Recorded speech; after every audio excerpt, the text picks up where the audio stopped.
天界2位尊神连番闯我花界，火神之由我等尚且知晓，却不知夜神是何意图。锦觅仙子活泼烂漫，喜欢新奇事物，如今却被诸位方主拘束在水境当中，未免有些憋屈。润玉乃锦觅仙子友人，本意只是为其解缚。怕是另有所图吧？火神尚且直言不讳，夜神的心思何不直言？润玉心中坦荡，自问从无做出任何逾矩之事，与友人2字问心无愧。2位方主，你们别再怪小玉仙官了。小玉仙官是一位好龙，我喜欢。你说什么？我说小玉仙官是一位好龙，我。谢锦觅仙子抬爱，润玉亦喜欢锦觅仙子。你和夜神怎么会？你可知锦觅是何人？你可知锦觅为何会信手变化？你可知我七幽宫的刘子池？你可知鲜花神名讳何许？你可知锦觅本性属水？你可知鲜花神的真身乃水莲一般？你可知你我锦觅3人实是异母兄妹？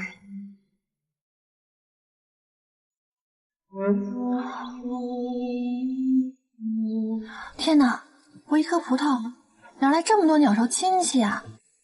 这要是真的话，天后岂不是我后妈了？太可怕了。无妨，就算我们3人是兄妹也好。锦觅仙子，我问你，除了我，你可还喜欢旭凤？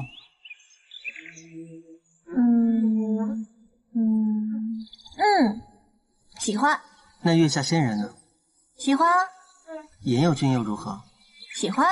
西吴宫中的仙士了天和飞絮呢？喜欢。不知长方主又如何？如果长方主以后别对我那么凶的话，我就会更喜欢了。罢了，你这没心没肺的。如果你还想要你这条小命，就赶紧跟我回花界吧。不要。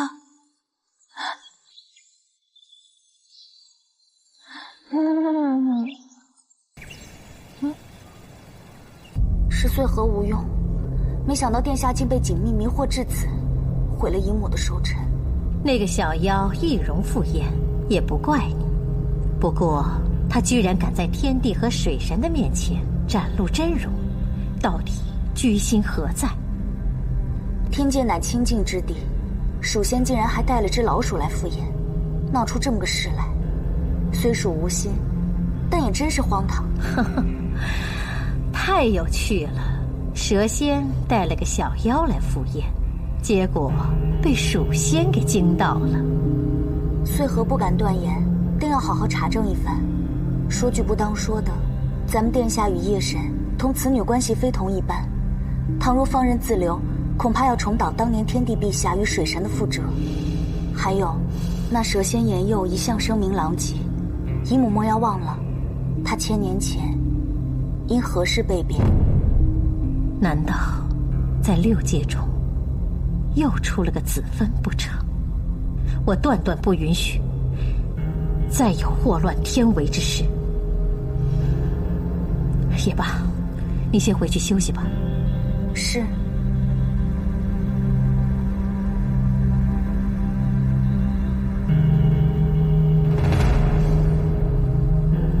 参见天后。你且查一查，今日来赴宴的那些下阶神仙，尤其是12生肖诛仙，一定要严查到底。我看看是哪一个小妖敢惊扰了本座的寿宴。是。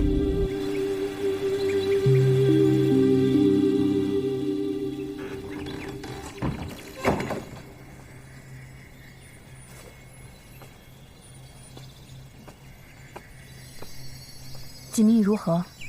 身体强壮着呢，灵力还有些长进。我给他煮了些安神的药物，让他喝下，早些休息。此番锦觅在天界露出了真身，这身世恐怕是要瞒不住了。可笑那火神还以为他与锦觅是异母兄妹，骨肉之亲。哼，凭他也配。叫他误会，彻底死心，有何不好？别忘了，先主是如何惨死，此仇不共戴天。无论如何，锦觅不可与天后天帝之子再有任何瓜葛。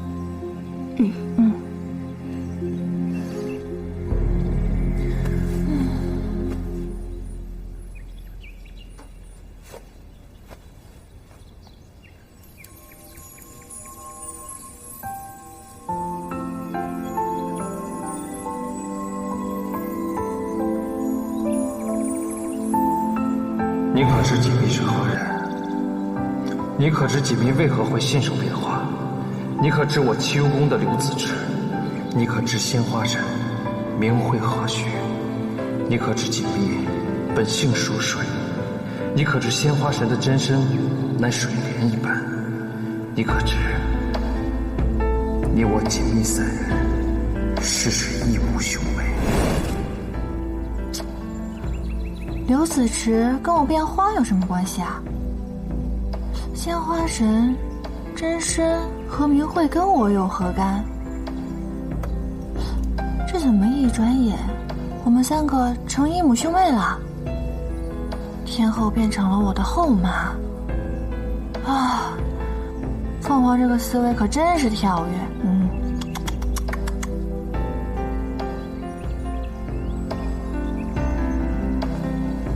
先主要锦觅做个逍遥散仙，别牵扯进这凡尘俗世、男女情爱之中。这秘密，我们肯定能藏一日是一日。何况，锦觅命中大劫未过，实在不宜离开花界。自今日起，我们轮番守夜，宿在院中。是。可是现在锦觅的阵容大家都看见了，天地那厮恐怕早晚要来问个清楚。哼，他敢！他要是敢问，让他去花神冢，自己和仙主对峙。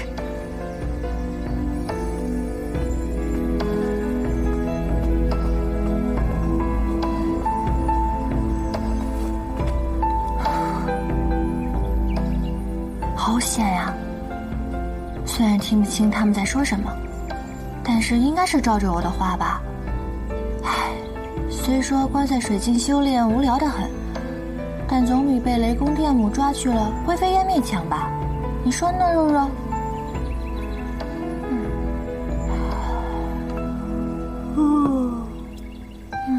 好困啊！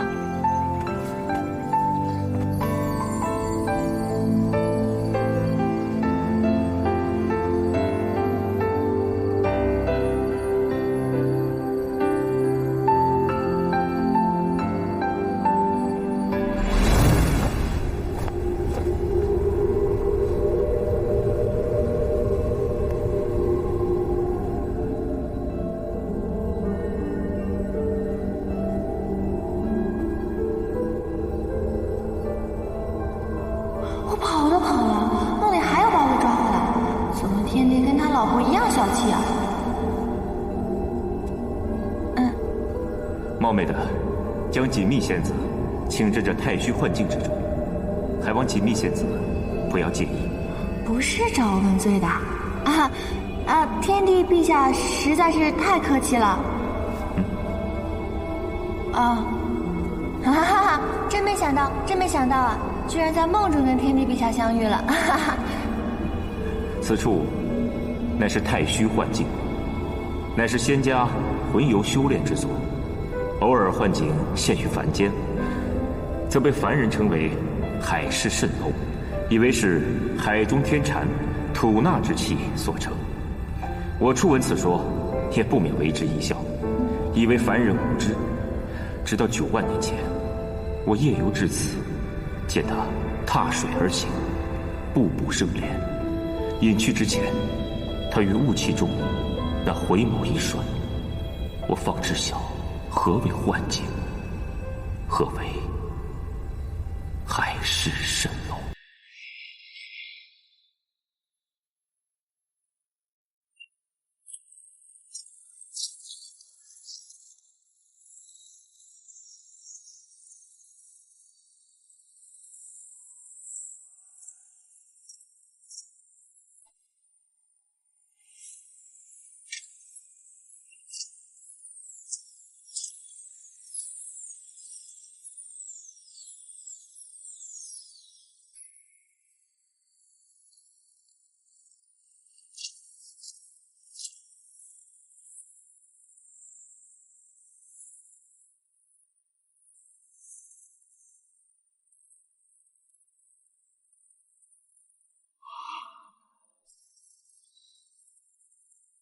小神天界太微，敢问仙子芳名？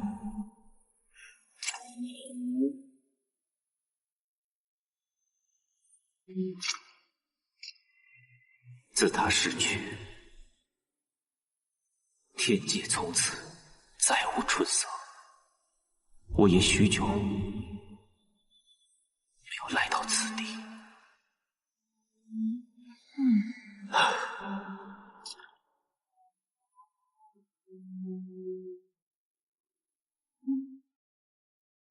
真是像。方才在那朦胧雾里面，我险些将你认错，但仔细一看你的容貌，又没有一处相似。他不爱笑，我与他相识9万年，见他展颜，也不过10次，偶尔一笑，也是转瞬即逝。他不像你这般春光明媚，天如凤堂。若非我，他这9万年间，断然不会只有这么一点点笑容，也不会就这样在寥寂中终了此生。唉，世人已矣，还请天帝陛下节哀顺变。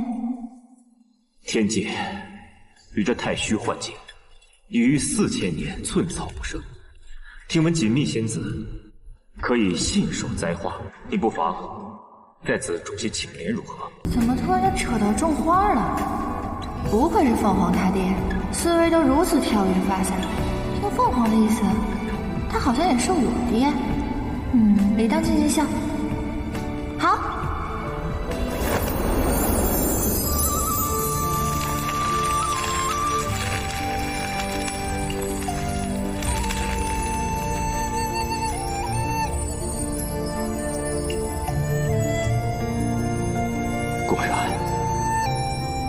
果然，天地节哀，锦觅只能以此来聊表我的劝慰之情了。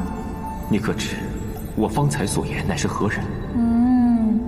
锦觅尚且年幼，且常居水境，这所识之人嘛，都是一些蔬菜水果的。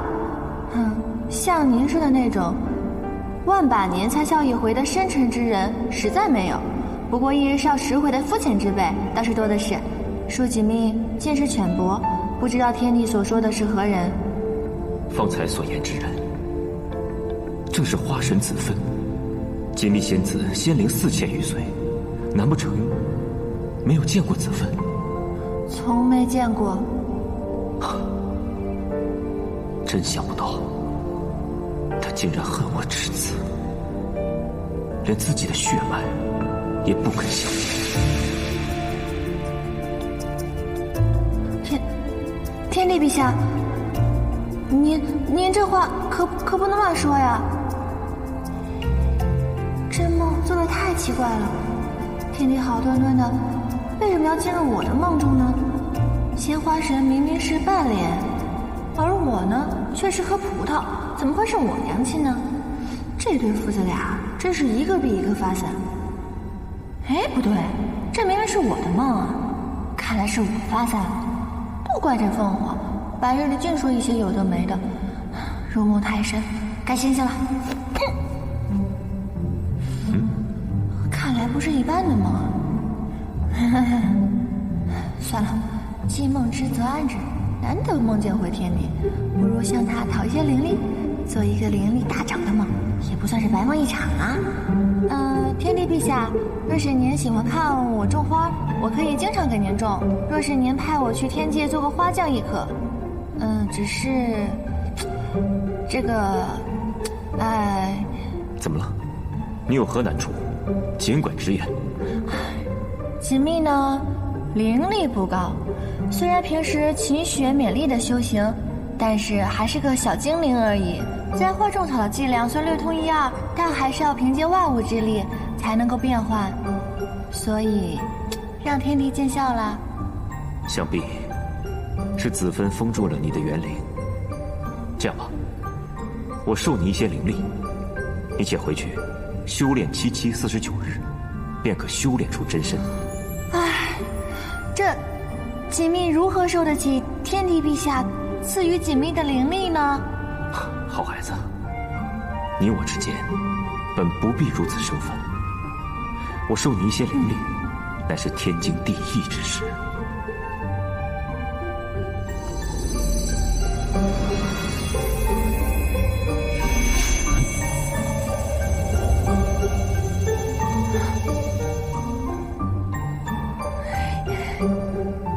多谢天帝。可是你的修为不深，我只能授你5000年的灵力。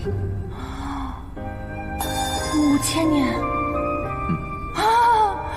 多谢天帝，多谢天帝。若非我数万年前一念之差，众方主也不会与天界为敌，你我也不必夜里才能元神相见，真是委屈你了。啊，不委屈，一点都不委屈。来一晚上就给我5000年灵力，你都不委屈，我委屈什么呀？希望这个梦真的不是一个梦啊！我欠子分的，都会慢慢的补偿于你，只是有一眼你要谨记。天帝陛下但说无妨，锦觅定当赴汤蹈火，在所不辞。你要切记，断然不可与旭凤、润玉生出男女情谊，你可明白？嗯，天帝放心，举手之劳，举手之劳。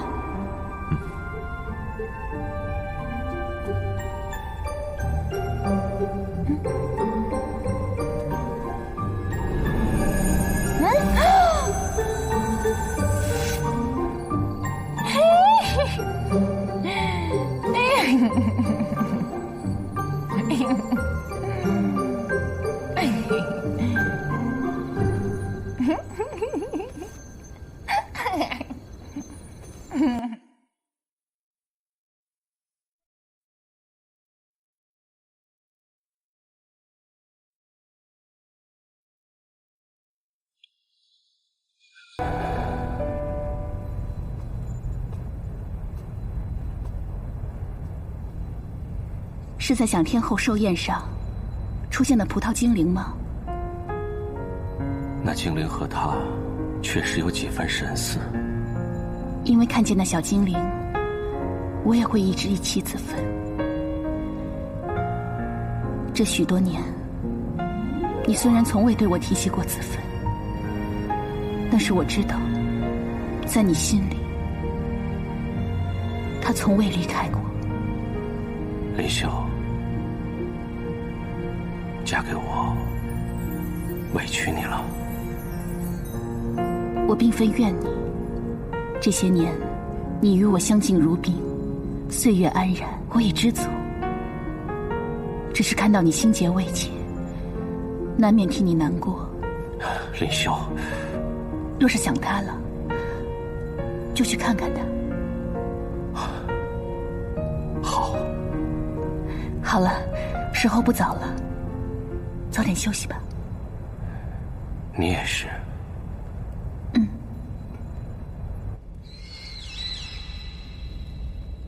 你先斩后奏，把那个小妖精放回花界，现在才来谢罪。牧师息怒。你堂堂火神，尊贵的天地之子，平日里这么多双眼睛都在看着，你却与这等不成体统、连仙级都未入的小妖做朋友，甚至不惜为了这个小妖当众顶撞我怎么能够放心？锦觅多次救过儿臣的性命，也正是因为他的法力低微，儿臣不得不出手相助。锦觅年幼无知，离教生疏，但他并无恶意。你告诉我，你真的只是为了报恩，还是对他生了感情了？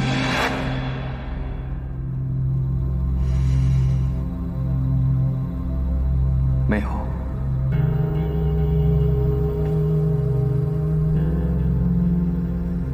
好，那你就答应我，从此不再见那个小妖精，那母神就会宽恕他无罪。昨日，我已在长房主面前承诺，今后与锦觅再不相见，母神可以宽心了。宽心？唉，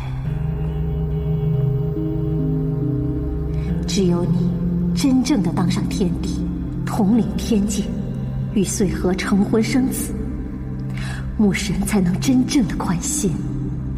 牧神又多虑了，儿臣还要赶到教场练兵，先告辞了。若不是我多虑，你能有今日这样的地位？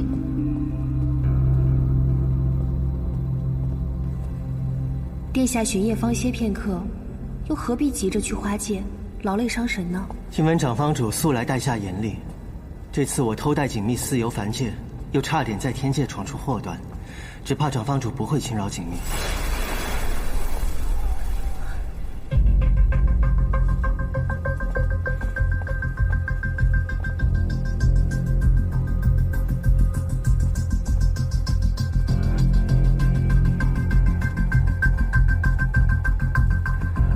我要去趟花界，你们就不用跟着了。是。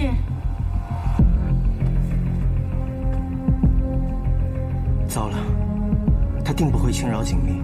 天后对殿下已经心存芥蒂，这个时候殿下若贸然前去，恐怕只会火上浇油，更难以收场。旭凤昨日如此笃定锦觅乃父帝血脉，父帝昨日看锦觅的眼神又的确有异。我去请父帝。好，那我去花界一探究竟吧。一切小心。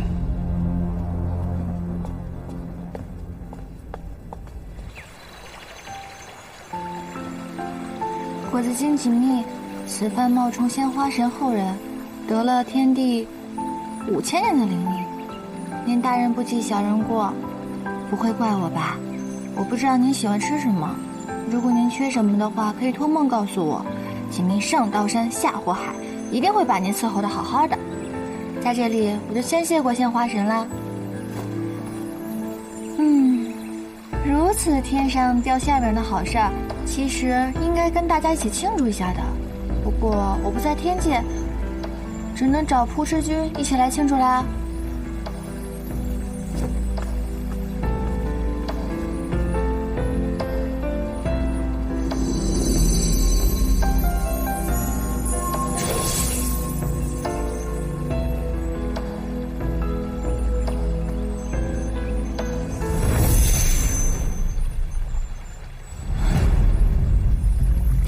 天后娘娘，我之前小试牛刀能换来扑哧君，没有想到我现在的灵力大涨以后，居然换来了天后娘娘。天后娘娘，您这是干什么呀？在你死之前，我教你一点规矩。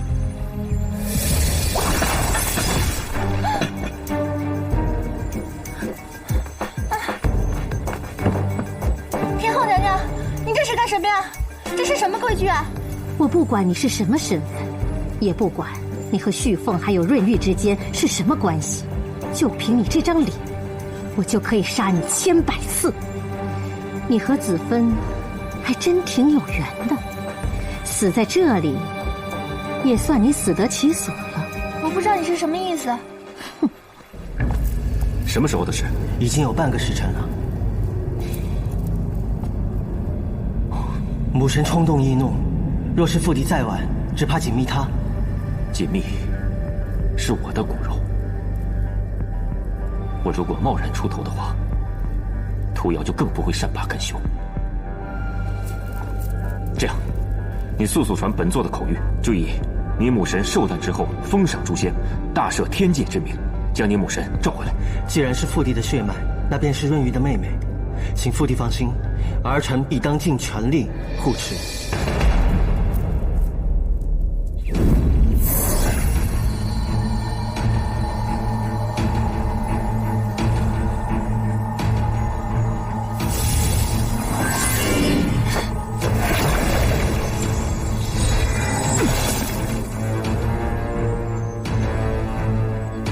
水神先生，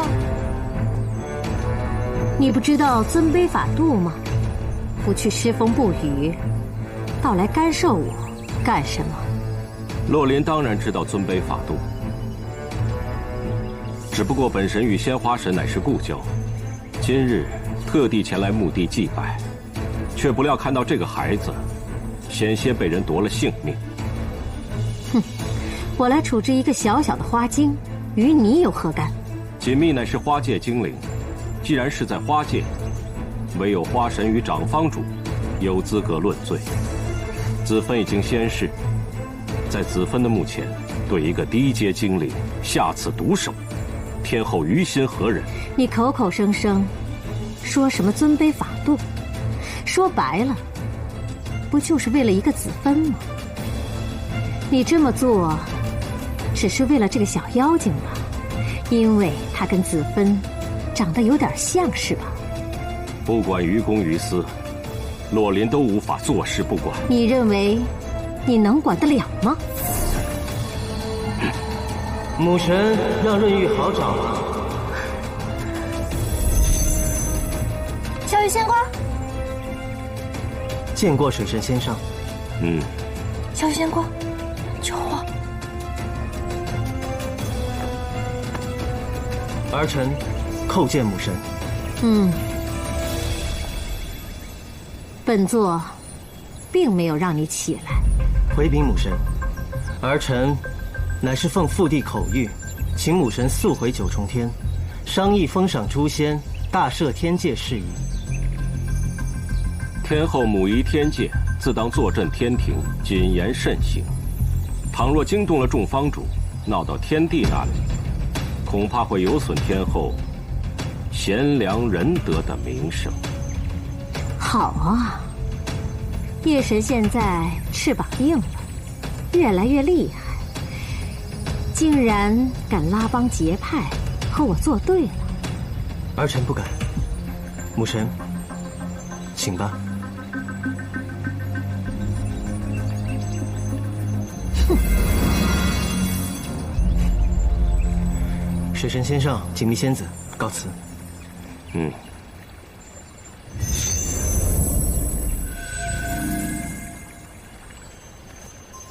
多谢水神先生。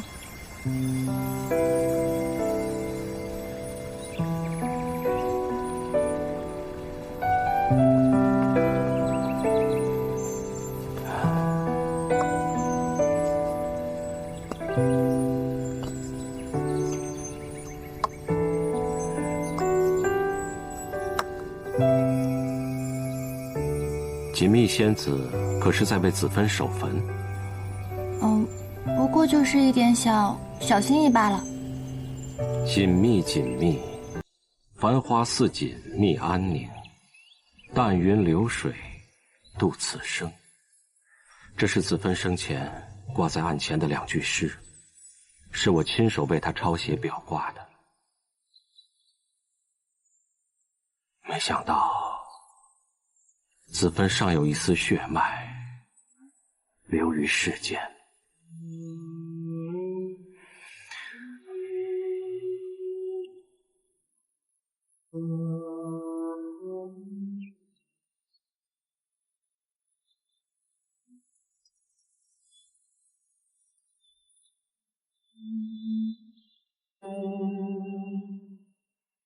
水神先生，若如您刚才所言，锦觅难道真的是鲜花神的，还有天帝的骨血吗？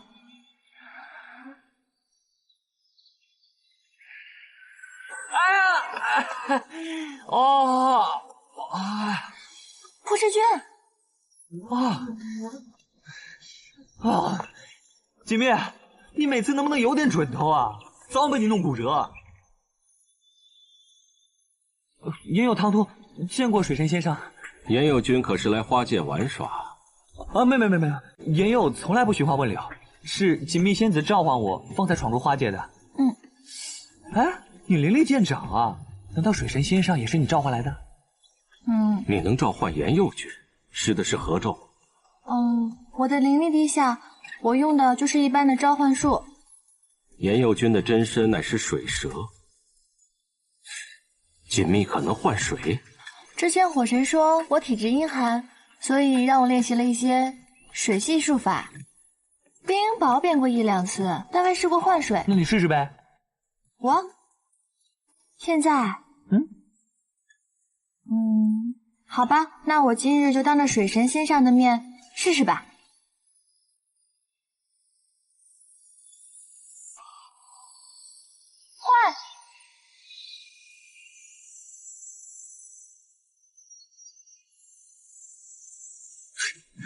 换！哎，你这个灵力啊，换水还是不行。我再试一下嘛。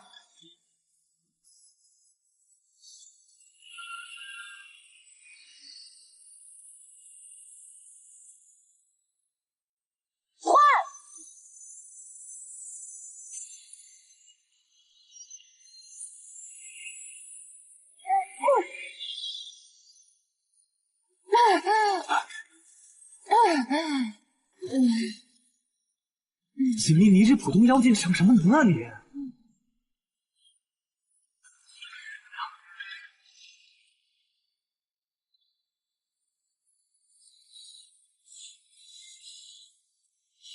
一坨云，好黑一坨云啊！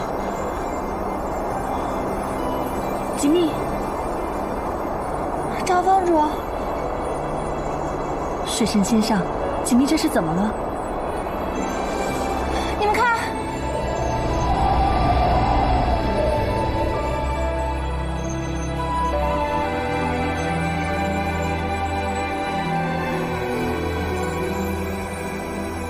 下雪了，我把雪召唤出来了，我召唤出来了。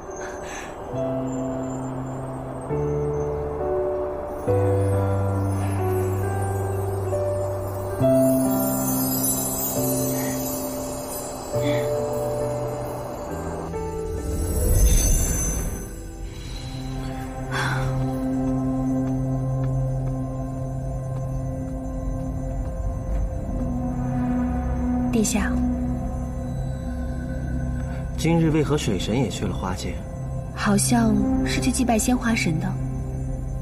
本来天后想对锦觅仙子痛下杀手，毁花神种，没想到水神仙上及时赶到救了他一命，甚至不惜顶撞天后。水神向来淡泊世事，不置于物。这2次见到锦觅的反应，也未免太过反常。我再去花界看看，天后若再有动作，速来报我。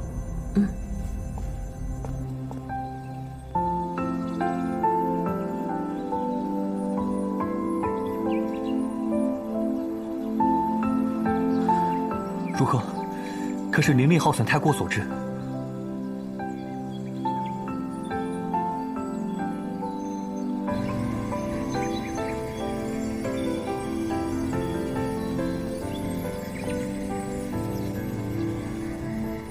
刚才那场大雪是锦觅召唤的，若非锦觅属水，如何能召雪唤炎佑呢？锦觅到底是何身份？如果锦觅只是一个普通精灵，你和海棠方主又怎么会如此紧张？牡丹不过是花界的丝花小仙，水神的事情，莫非自己还弄不清楚，还要他人转述不成？锦觅和子芬太过相似，却自然是葡萄。洛林实在弄不清楚这其中的缘由。锦觅从生来便有你们照顾，今日能解这个谜底的，唯有你们花界众方主了。我还说锦觅这迷糊劲儿是天生天养，原来这竟是有源头的。难道？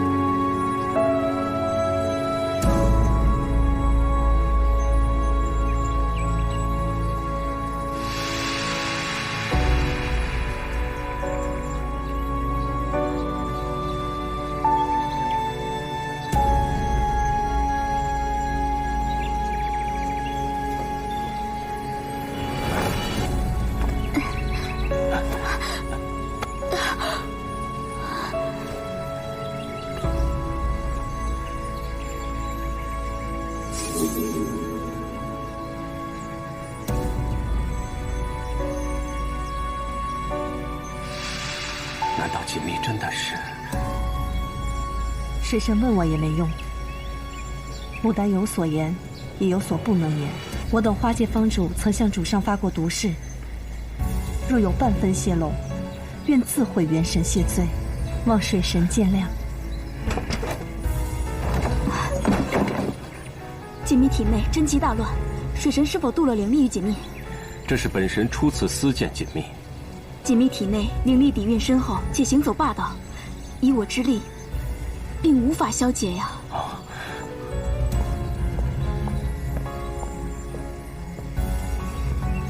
为了锦觅的性命，如今也别无他法了。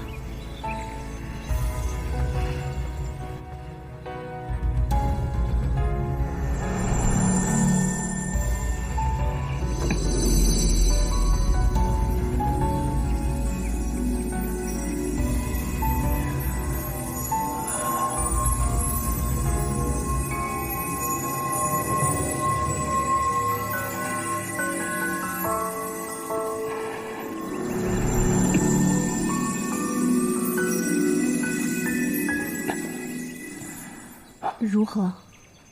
锦觅体内火阳之气甚旺，不知是谁给他渡了这么多的阳气，冲撞了他的阴寒本性。今日若非我在此，恐怕性命堪忧啊！多谢水神先上，若是锦觅出的丁点差错，我等如何向仙花神交代？锦觅，原来是我的骨肉。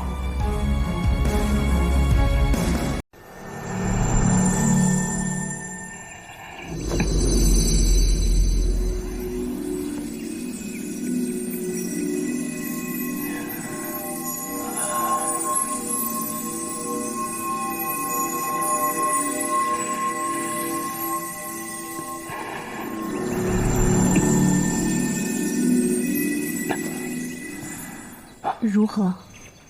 锦觅体内火阳之气甚旺，不知是谁给他渡了这么多的阳气，冲撞了他的阴寒本性。今日若非我在此，恐怕性命堪忧啊！多谢水神先上，若是锦觅出的丁点差错，我等如何向仙花神交代？锦觅，原来是我的骨肉。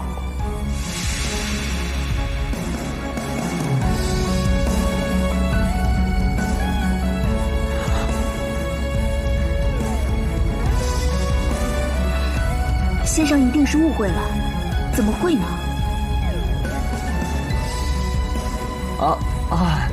那什么，既然锦觅性命已经无碍，那我就不打扰各位叙旧了，改日再来探访。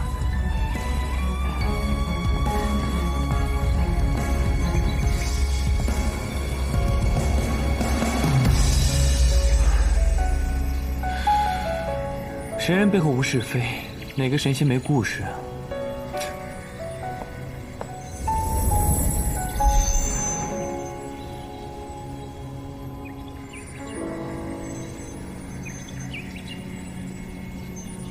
此刻没有外人，你们也不用再瞒我了。我知道你们在子芬面前发过毒誓，我也不会为难你们。方才我已经探过锦觅的元灵，你们想瞒也瞒不住。我只问你们一句：锦觅可是在霜降临世的？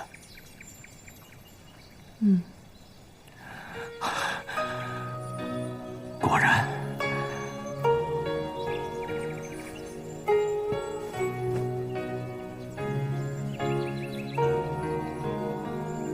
蜜儿，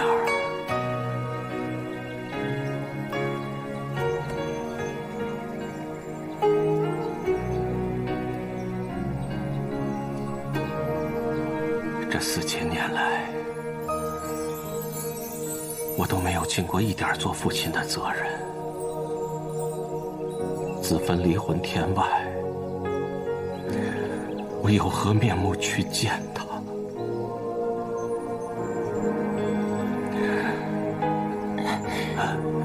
蜜儿，蜜儿，爹爹扶你。来，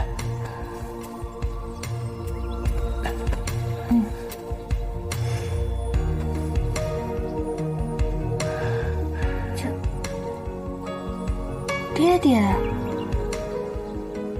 先生，您认错人了吧？是爹爹我没有照顾好你。你若不愿意认我，我也绝不会怨你。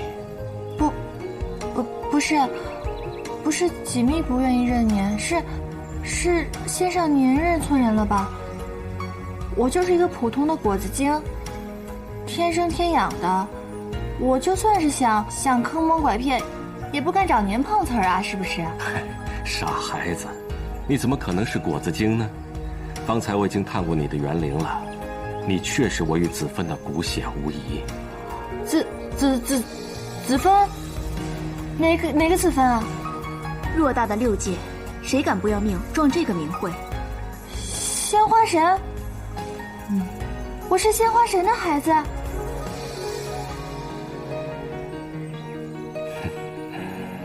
我的妈呀！真忙真的是不可乱做。太虚幻境，我冒充鲜花神的后人，骗了天地5000年的灵力，果然是遭了报应。鲜花神啊，你老人家大人不计小人过，就饶了我吧！快醒来！1、2、3。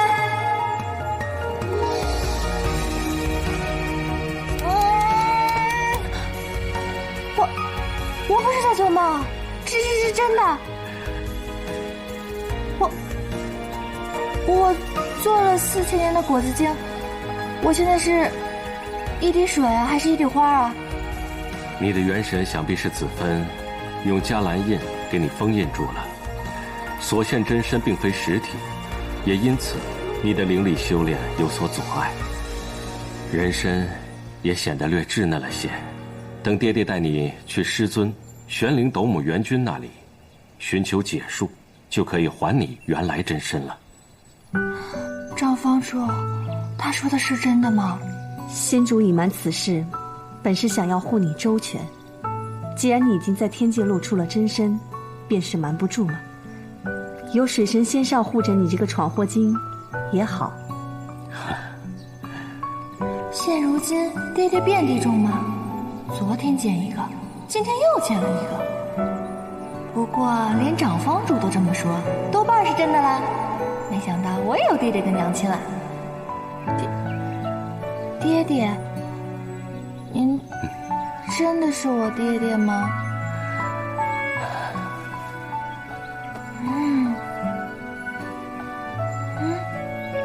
爹爹带你回家，日后爹爹绝对不会再抛下你了，让你一个人孤苦伶仃。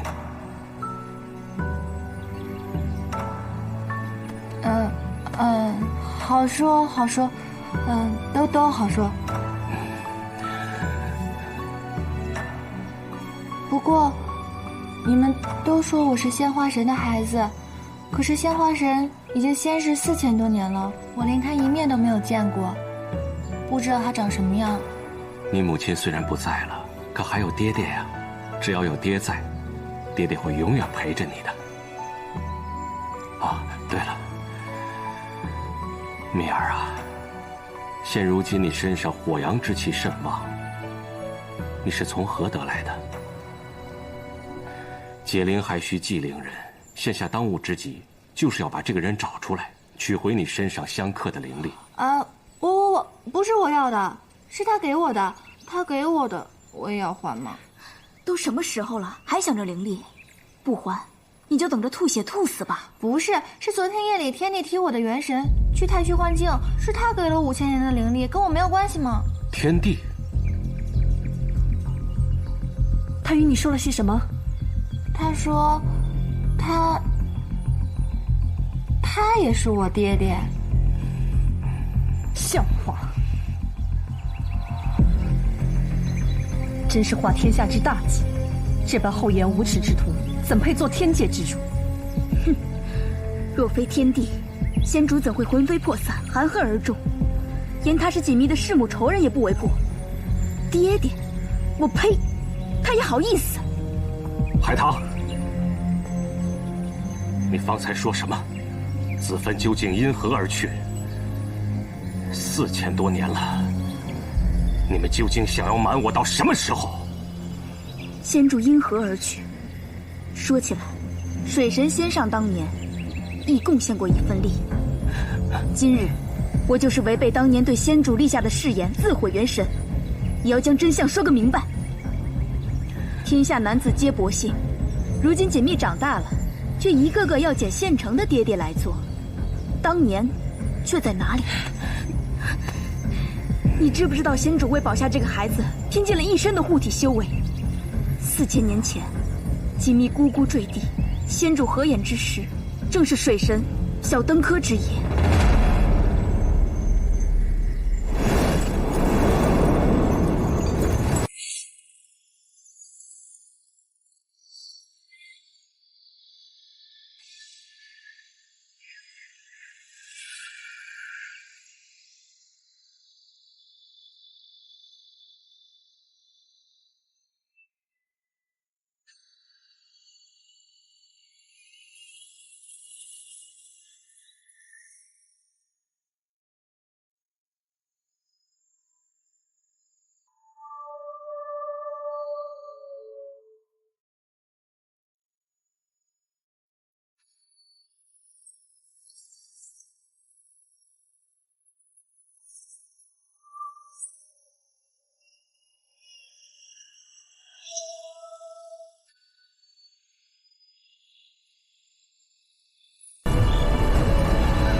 先上春风得意，看桃花尚且来不及，又何尝有闲暇念及旧人？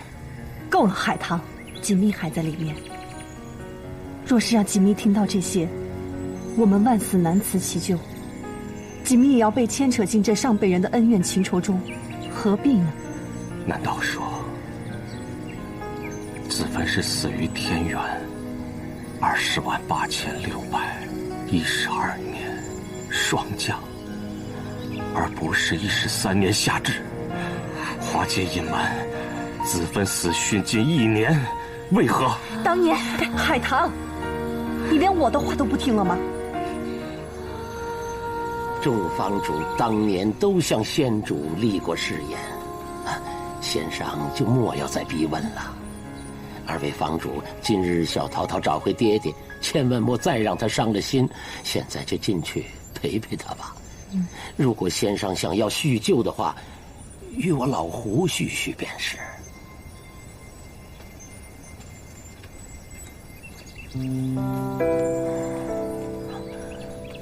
老胡，你也算是子芬身边的人，当年发生了什么事，你定然知晓。仙主既然一直想要保守着这个秘密，恐怕就是不想让仙上增加更多的烦恼。不过，既然仙上不愿意做一个糊涂的傻瓜，那便做一个伤心的明白人吧。当年天帝还为天界2殿下之时，是如何步步为营的赢得仙主的芳心，这个仙上恐怕比老朽更为清楚吧。天帝为了顺利登基，与鸟族结盟，娶了鸟族的公主屠瑶为妻，背叛了仙主。仙主得知之后，是情灭神伤啊！幸亏仙上你的仁善，对仙主是万年如一日，仙主对仙上也是日久生情，这本是一件悬崖勒马的好事情啊！孰料天帝登位之后，顽信不改，竟然继续纠缠仙主。可是仙主执意不从啊！那天帝他便恼羞成怒，强行玷污了仙主。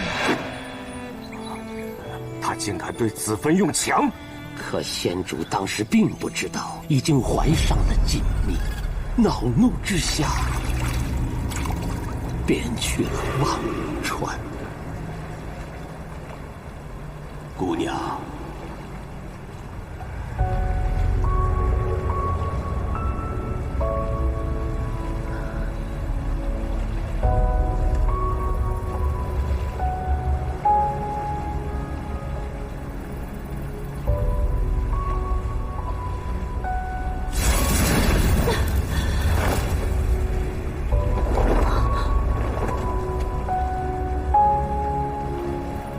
你在我和权位之中已经做出了抉择，你我早已是陌路，如今你又这般羞辱我，让我愧对洛林。我只有跳下这忘川，洗清我这一世的耻辱和情伤。仙主欲饮忘川之水，忘掉烦恼，被天地阻拦。仙主欲跳入忘川，甚至自毁元神，又被天地施法拦截。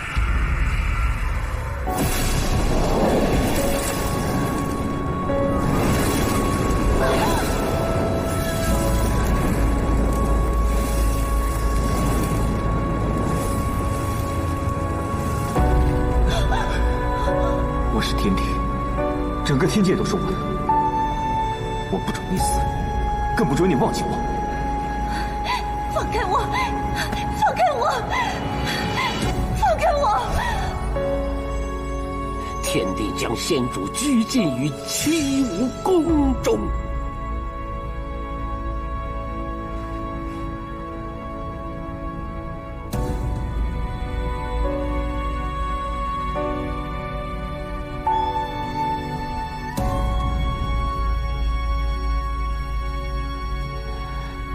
师兄，师兄，师兄，师兄。为让仙主死心，天帝密谋为仙上与封神指婚，并故意让仙主听到。水神封神到！陛下，专程召我和林秀，所谓何事？师兄，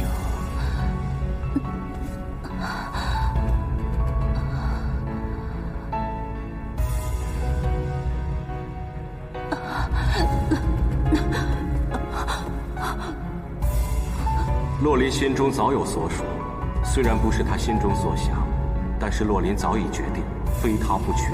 我为你与林秀赐婚，不只是我的意思。眼下六界动荡，水神与风神联姻，才能鼓舞天界兵将的士气。洛林，难道你要违抗天命吗？谢陛下美意。洛林公主您与屠瑶公主永世和美，但要洛林违背本心，就算削了洛林的神境，沦为凡人，也恕难从命。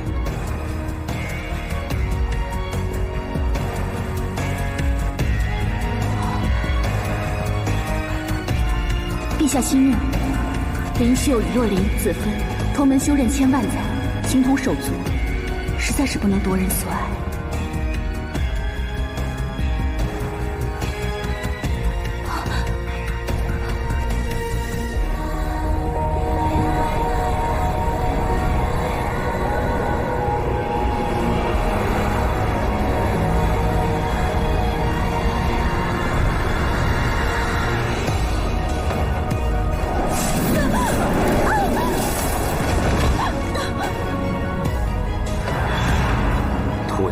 已经如愿嫁给天帝，他还有什么不知足的？哎呀，天帝当时是为了时事才不得不娶屠瑶为妻，可心里他一直惦记着仙主，甚至想娶仙主为侧妃。屠瑶知道了，焉能不恨他？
我拒婚之后，曾来花界探望过子芬，但他竟然对我说，他的心里从来没有过我。自始至终，只爱过天帝一个人。你还是回去跟林秀成亲吧。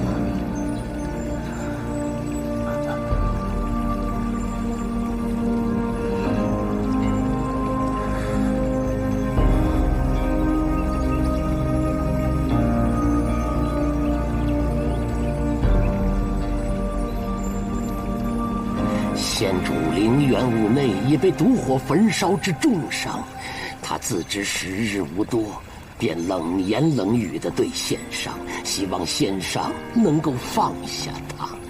他不想让仙上为一场无可挽回的情事搞得狼狈不堪，唯愿仙上与封神夫唱妇随，称心美满。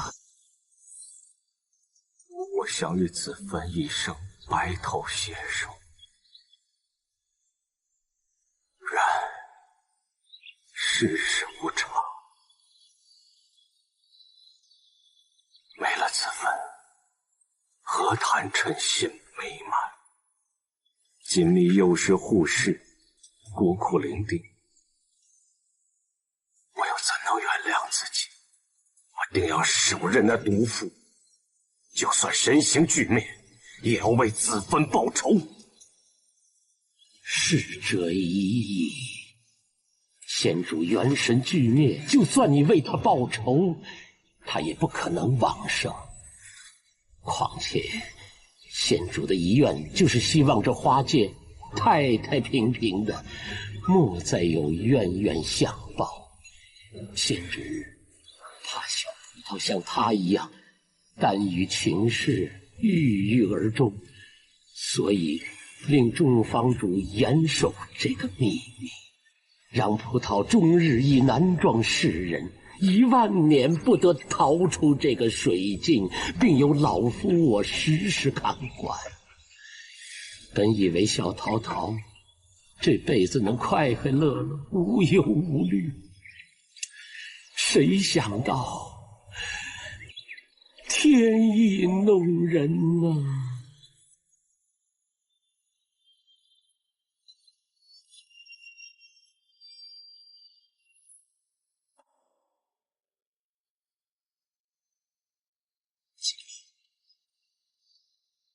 竟然是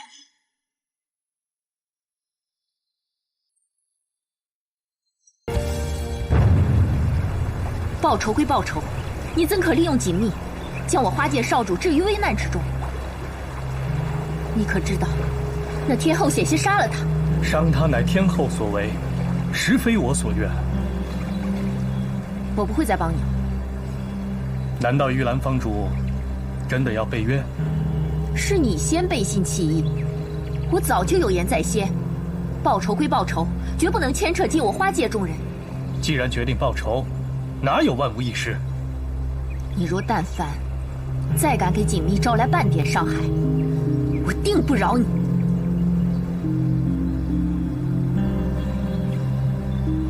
长坊主一向铁面无私，法度严密，不知你我结盟之事，如果传到他的耳朵里，玉兰坊主下场如何？不论如何，如今你我在同一条船上，既涉水，焉能收手？请好自为之吧。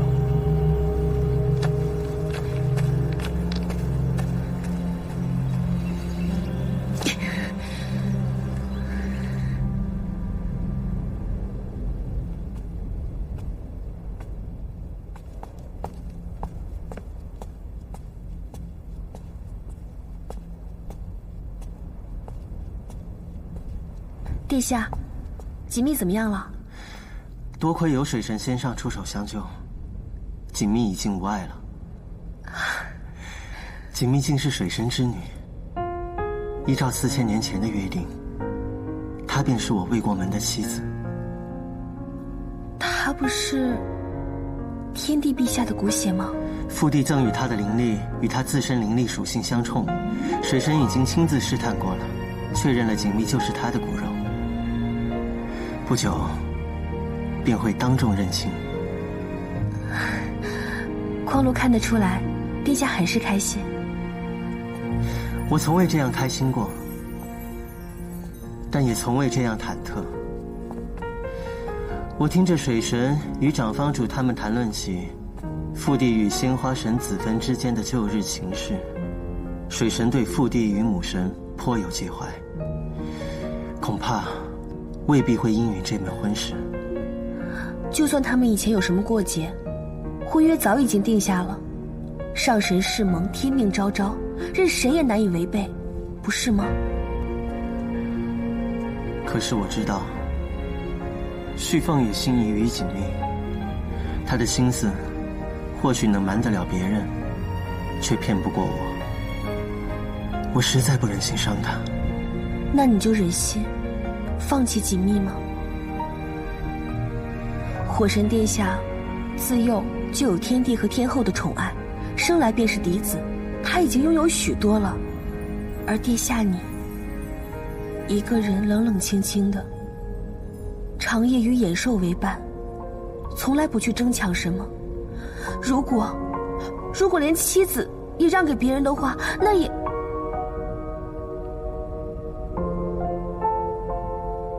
一次，旭凤，我就这一次对不起你，往后我再100次1000次的还你，你会怪我吗？长方主，今日站在这里，你如实给本座交代，锦觅到底是不是本座的骨血？先主英明在上，陛下问多少遍，牡丹都只有一个答复：锦觅并非陛下血脉。你休要瞒我，子芬乃是天元208613年夏至产后而亡。若按时间推算，锦觅正是本座的骨血无疑。陛下弄错了，锦觅并非夏至出生，而是前一年的霜降日所生。本座知道，当年是本座对不起子芬，令他含恨而终。我也知道，你们都为他抱不平。可是这几千年来，本座一直在找机会，来弥补当年的遗憾。你们也不想看到锦觅变成一个无父无母的孤女吗？陛下莫非忘了，当年先主因何而逝，因谁而逝？就在前几日，天后寻至花界，毁先主方冢，锦觅险些命丧天后之手，陛下不会不知吧？倘若陛下还顾念一丝往日情分，就莫再将先主唯一的血脉置于危境中了。天后那边，长方主尽管放心，我自会去斡旋，让他乃至整个天界都接受锦觅。区一个锦觅，何敢劳烦天地费神筹谋？到时帝后失和，天界动荡，锦觅可担待不起。天界多歧路，当年先主以上神之尊都屡遭暗算，何况一个孤弱的孩子？锦觅有花界这方遮风挡雨之处足矣，还请天帝放他一条生路。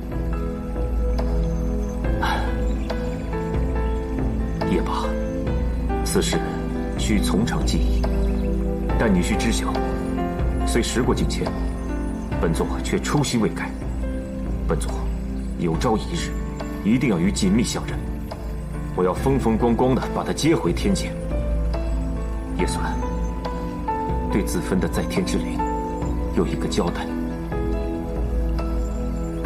既如此，牡丹拭目以待。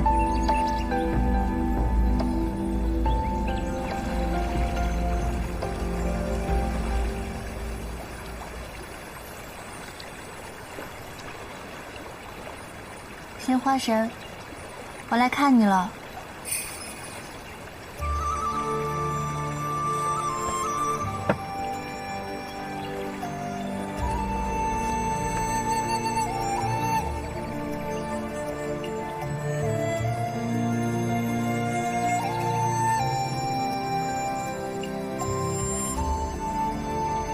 那我现在是不是可以叫你一声娘亲了？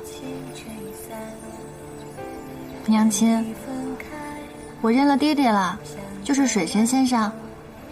他跟我说你生前最喜欢吃这个鲜花饼，巧了不是？我最喜欢吃的也是鲜花饼。喏，我给你带来了。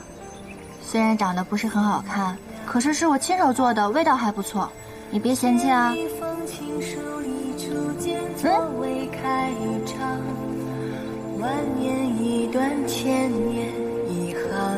说实话，这4000年来，我一直都在想，我会跟你在什么样的场景相见，可是竟然没有想到是以这样的方式重逢。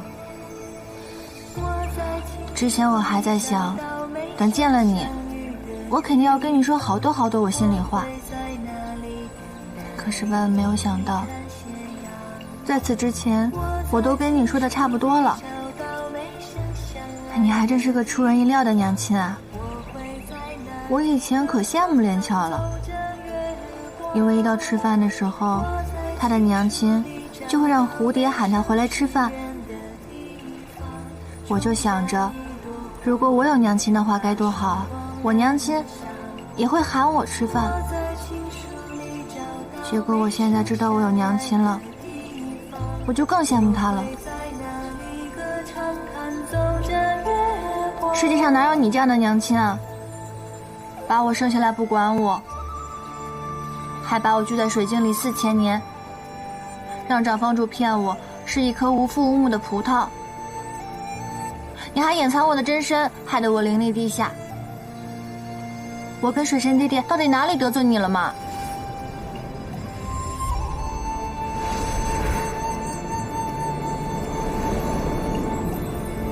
在情书里找到没生相遇的地方，我会在那里等待，一起看斜阳。我在情书里找到没生相爱的地方，我会在那里歌唱，弹奏着月光。我在情书里哎，算了，虽然你对我不够意思吧，但是好歹也是你把我带到这个世界上来的嘛。好了，我要走了，我跟爹爹以后会好好的，等我以后有时间了再来看你吧。我走了。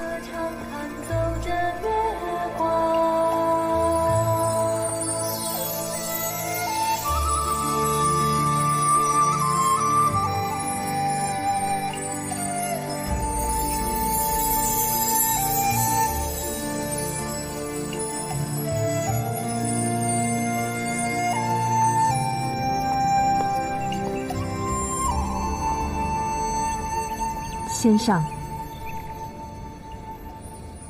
趁着今日锦觅去祭拜子芬之时，有一事要向长方主请教。先上言重了，牡丹必定知无不言。我探锦觅真身之时，发现他的体内除了迦兰印，还有另外一道禁制。我问过老胡，他却怎么都不肯说。此事你可知晓？这禁制是先主当年亲手种下的，先主算出锦觅万年内将有一劫，以此给锦觅消灾挡祸。但具体是什么，我们也并不知情。当真？不过还请先上放心，先主当年种下这禁制，全然出自一片父母之心，对锦觅并没有任何坏处，还望先上放心。既然是子芬的意思，罢了。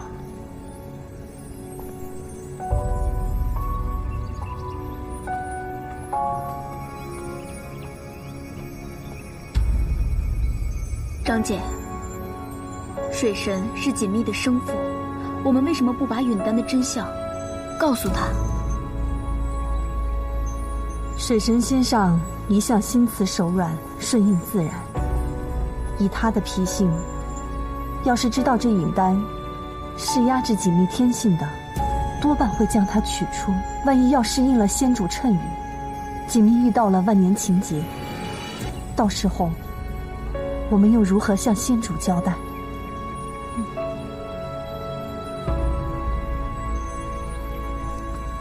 以后在九霄云殿上可不能再乱说话了。放心吧，弟弟，我就在那儿乖乖的坐着，听你们说话。我不多言不多语，我也绝不跟天后对话，这样他就拿我没什么办法了。天后若是再为难你，也不用怕他。嗯。水神先生，水神先生，蜀仙。水神先生，这是去往何处啊？啊，带小女去一趟九霄云殿。啊，这是小女解密。蜜儿，快见过蜀仙先生。先生好。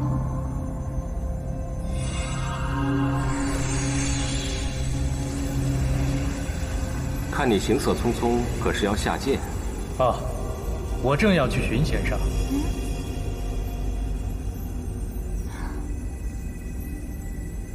蜀仙寻我，所为何事？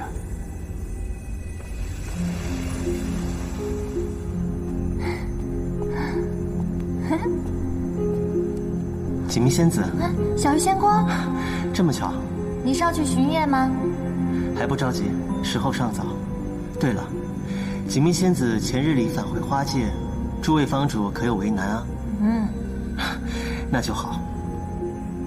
锦觅仙子此番来天界，一定要小心。如今天后余怒未消，恐怕会对锦觅仙子不利。此番不如携润玉随行，也好有个照应。小鱼仙官，莫要为我担心了，千万不要因为我耽误你上职。你我说话这功夫，估计已经耽误你挂星布业了吧？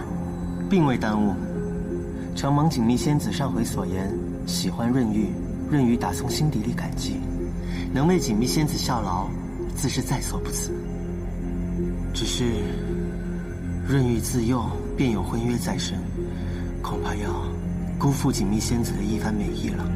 这有什么呀？大家都是朋友嘛。小鱼仙官，就算你有婚约在身，我也照样喜欢你的。我亦喜欢你。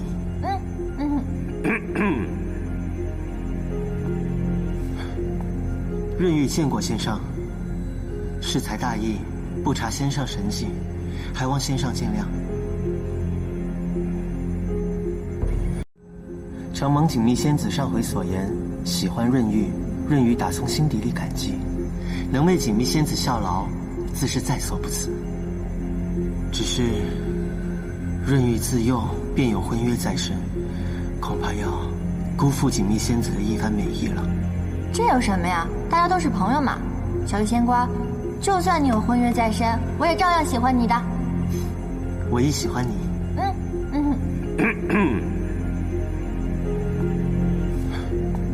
润玉见过先上，适才大意，不察先上神迹，还望先上见谅。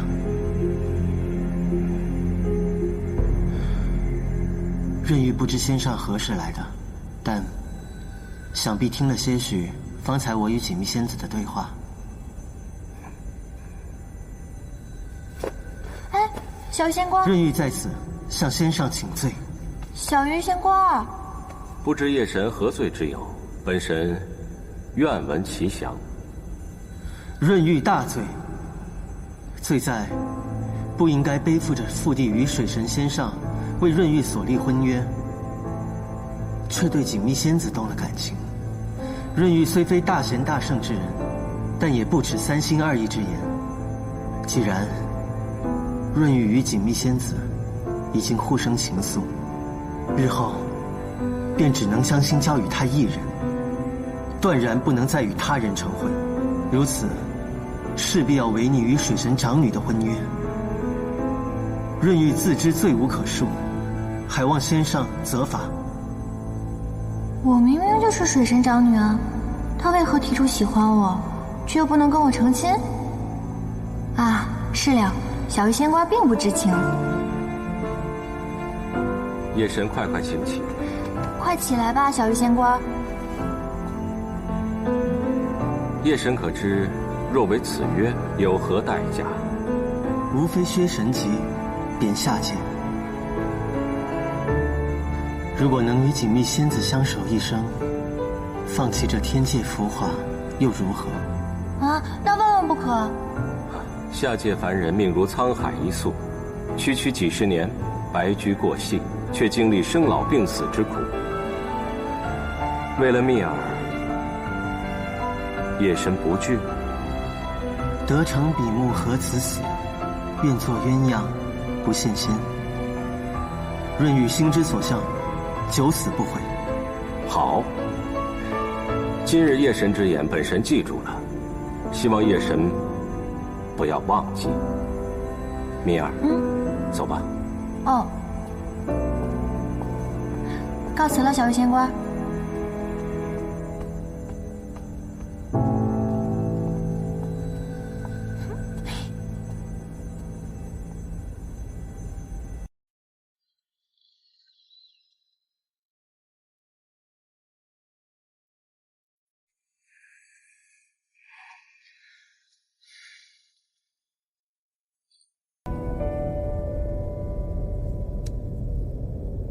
别怕。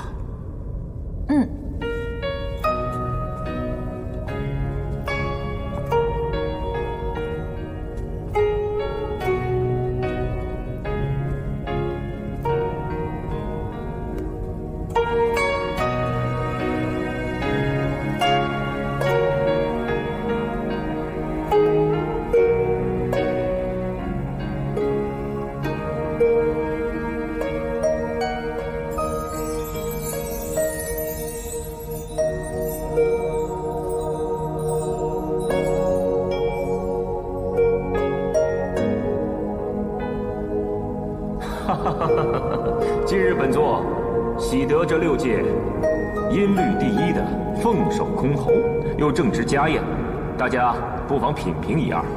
难得我儿文武双全，又抚得一手好琴。我从旭凤小的时候便教他，琴道乃大自由之境界。如今星辰日月江海，人情世故百态，旭凤皆能信手拈来，化之为琴。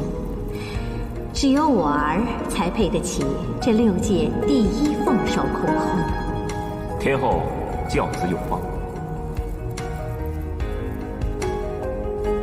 启禀陛下，水神先生求见。好，水神颇懂音律，正好让他品评一下。快快有请。是。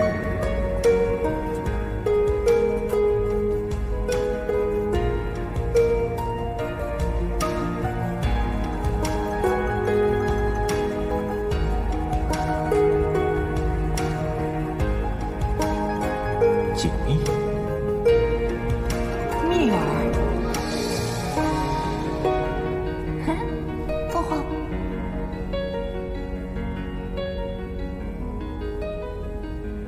水神，你这是什么意思？九霄云殿岂是精灵之辈随便踏入的？水神，莫非是有要事相商？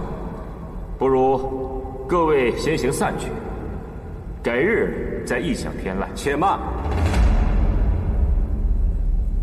也不是什么大事，只不过想请天帝收回小女身上这5000年的火阳相冲之力。小女，正是。锦觅乃是我与子芬之女。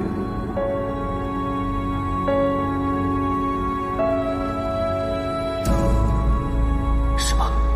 水神，你别被这个精灵给糊弄了。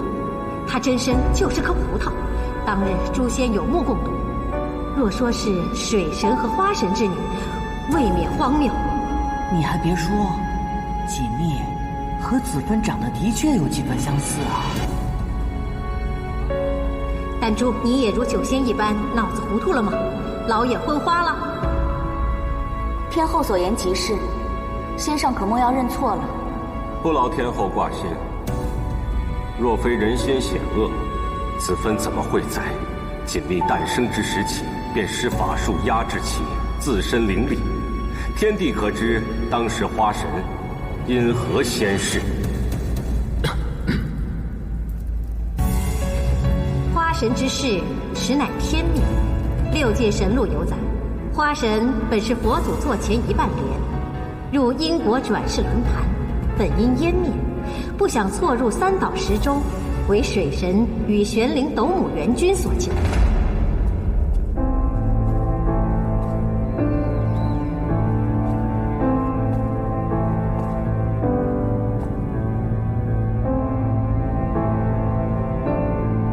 一旦踏上大殿，便回不了头了。天后早在旭凤涅槃失踪之后，就深深忌惮于我。若真与水神结下姻亲，天后绝不会坐视不理。况且，匡禄以为，为了自己心爱的人，哪怕遇到一些误解与阻碍，也是值得的，不是吗？我心下有数。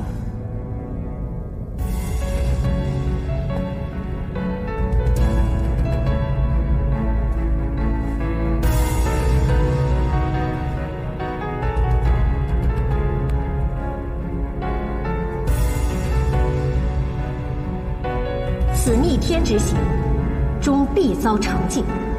花神寿终不过灵力反噬之果而已。水神昔年出手相救时，就该料到有此因果之报。说起6界神录，其中也有记载，业火乃破灵之术，分为81类，琉璃净火居其首，又分5等，毒火为其尊，是天灵，焚武内，仅历任火神能掌握此术。当年，夜神殿下到。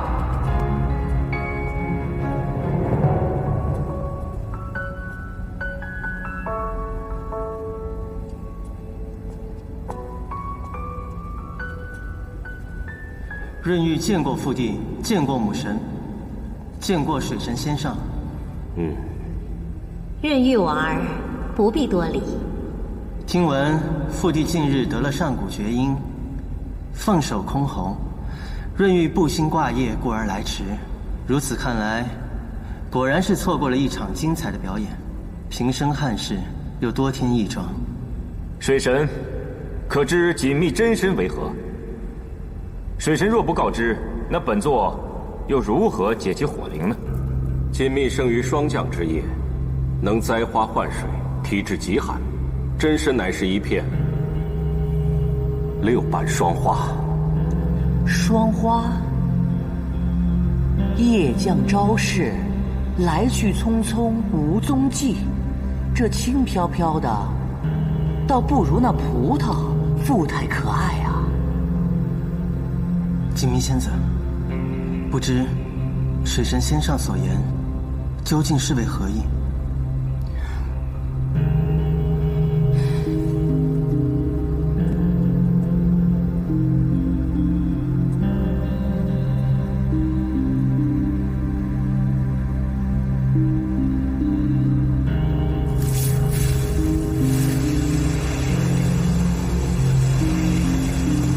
果然体质阴寒，非我所出。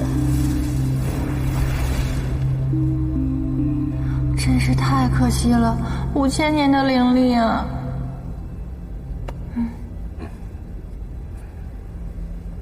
不想，竟是水神之女，可惜了。父帝之意，莫非锦觅仙子是仙上之女？锦觅就是水神的长女，也是你未过门的妻子。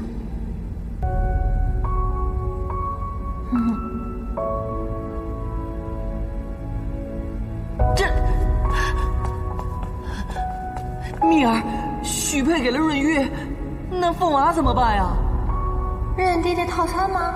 认爹爹送丈夫，还得买一送一的？谢父帝恩典，多谢水神先生。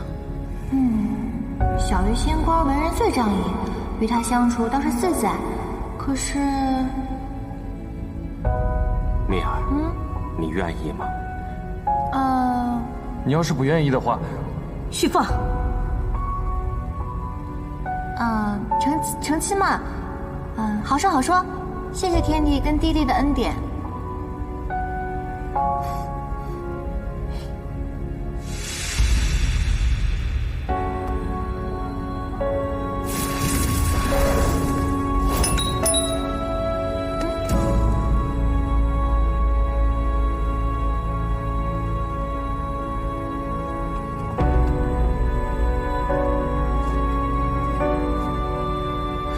不如锦觅仙子就先别这根葡萄藤吧。那谢谢小玉仙官了。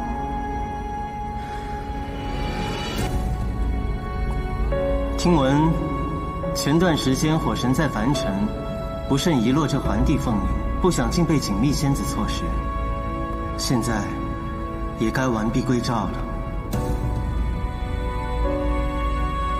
这个本来是我捡的，不过这件凤凰已经送给我了。旭凤，你还不快点收好！今日可真是个吉日。如今水神仙上得女归，夜神得妻正，火神失误返，真是可喜可贺，三喜临门呐！好了，今天就到这儿。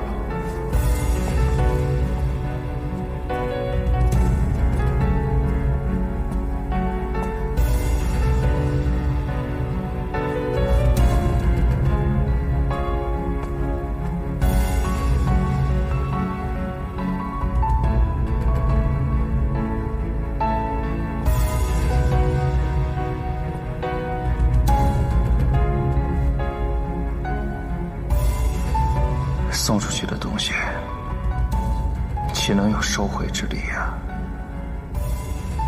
何况我已是在锦觅仙子处的，何止区一纸凤翎啊！若是归还，就一并都还了；不然，就一样都别还。言下之意是要收回那1000年灵力？不行，刚刚才失去5000年灵力，不能再雪上加霜了。我不还，一样都不还。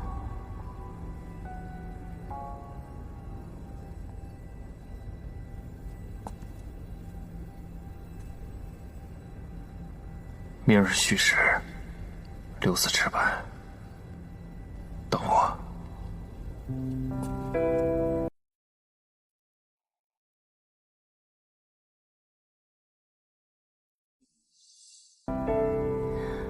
爹爹，我怎么觉得做了水神爹爹的女儿，好像大家都没那么欢喜？锦觅仙子自己欢喜吗？嗯。锦觅欢喜，水神欢喜，润玉也欢喜。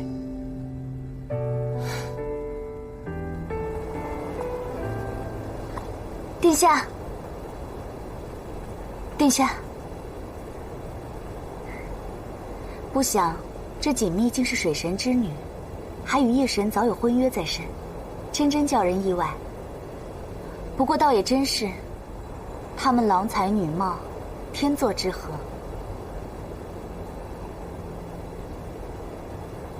天作之合？难道不是吗？这可是天帝定下的婚约。那又如何？殿下，你该不会对锦觅动了真情吧？我的事不需要你操心。他做你书童的时候，便与那个夜神十分亲近。如今他与夜神有了婚约，却还在扰乱你的心。此等轻浮的女子，她是什么样的人，我心里清楚得很。就算殿下一时忘了自己的身份，也莫要忘了，有些事情逾越不得。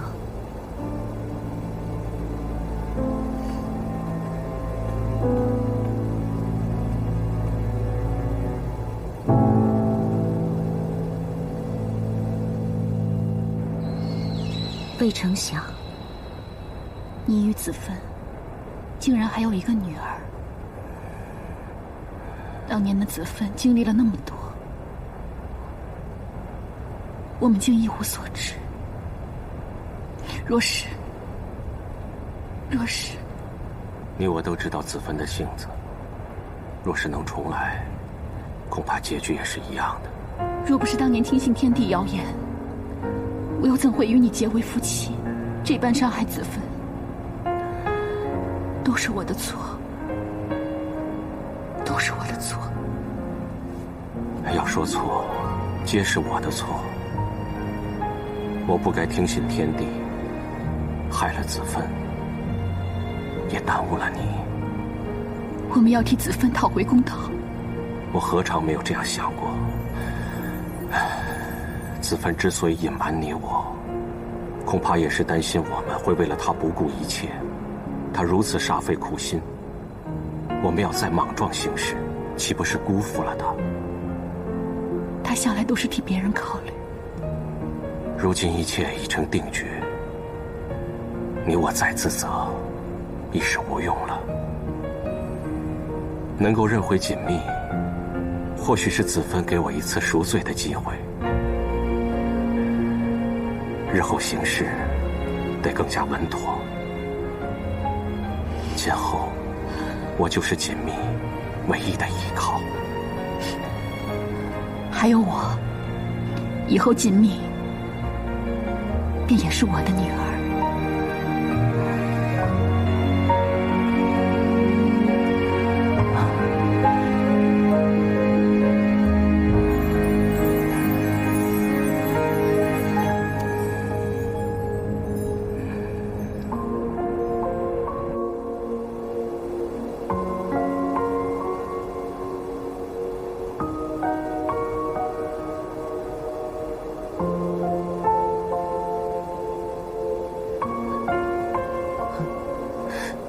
凤娃，凤娃，你干嘛一个人杵这儿啊？脸色还这么差。世事无常，谁能想到锦觅是水神之女呢？唉，葡萄没了，光剩皮上那层霜了，凉飕飕的，都不那么可爱了。哎，对了，凤娃，这对你来说可是件好事啊，因为他跟你可是没有半分血缘关系的。该高兴的是润玉，她现在是润玉的未婚妻。哎呀，几千年前的老黄历了，既然是未婚，那便算不得夫妻啊，你还是有大把机会的。叔父啊，看好你哦。方才在大殿上，我知道锦觅不是父帝的女儿时，我不知道有多欢喜。可紧跟着，他和润玉又世事难料啊。凤娃，你不会是想要放弃吧？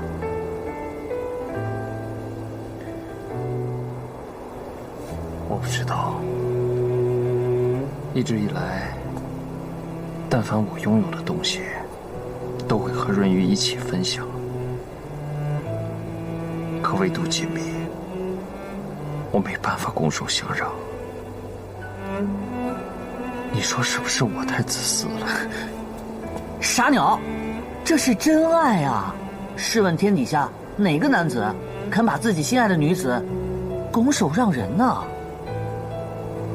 可我和锦觅的未来，注定是一条崎岖之路。且不说天地和水神的上神之事，就光母神这一关，就很难过。对方若是旁人也就罢了，可他偏偏是我的兄长，大不得，整不得。根据老夫多年观察呀，古往今来，但凡有情人终成眷属的，那多半是脑袋一热直接上阵，那是兵来将挡，水来土掩，哪来那么多瞻前顾后啊？叔父，我跟你说正经的了，老夫可没工夫跟你瞎掰扯。当务之急啊，是要先弄清楚锦觅的心意。只要你俩心意相通，别说是父地母神了，就是那上青天的斗母元君呐，也没办法把你们给拆开。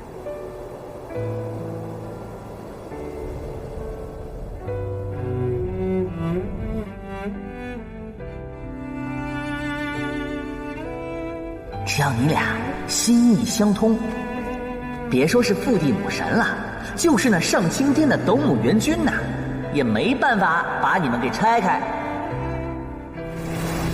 若是归还，就一并都还了，不然就一样都别还。我不还，一样都不还。殿下，东西准备好了，搁这儿吧。是。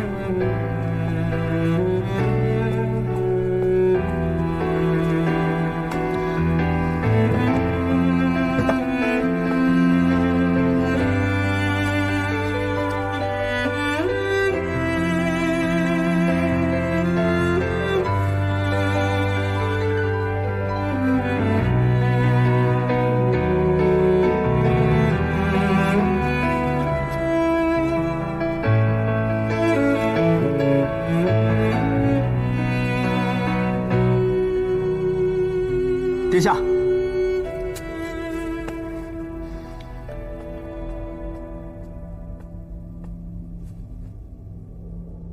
查得如何啊？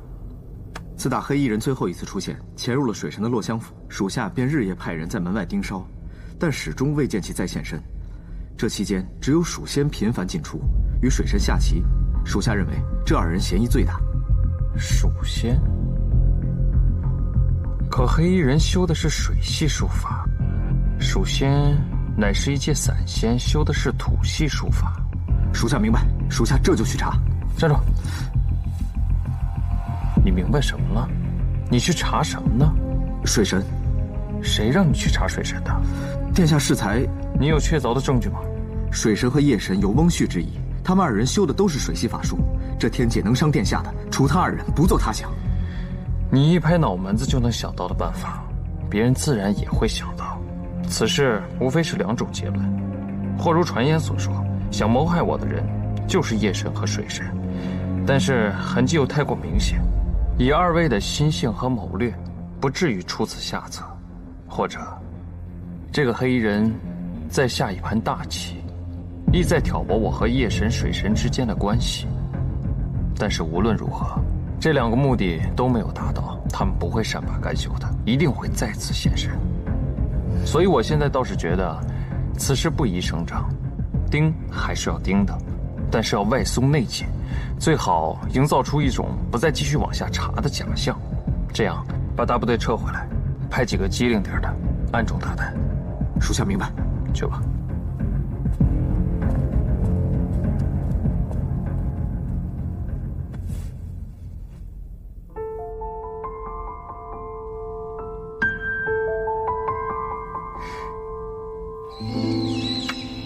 先生，预备何时责罚我呀？今日我可是来请罪的。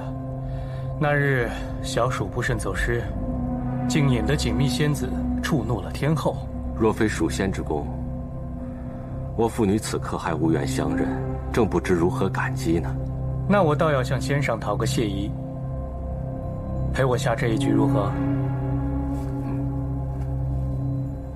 这难道是？正是，水神与洞庭君未下境的那一局食热誓。杀招太盛，那日我便投子认输了，何必强人所难呢？即便今日，也是如此。哎，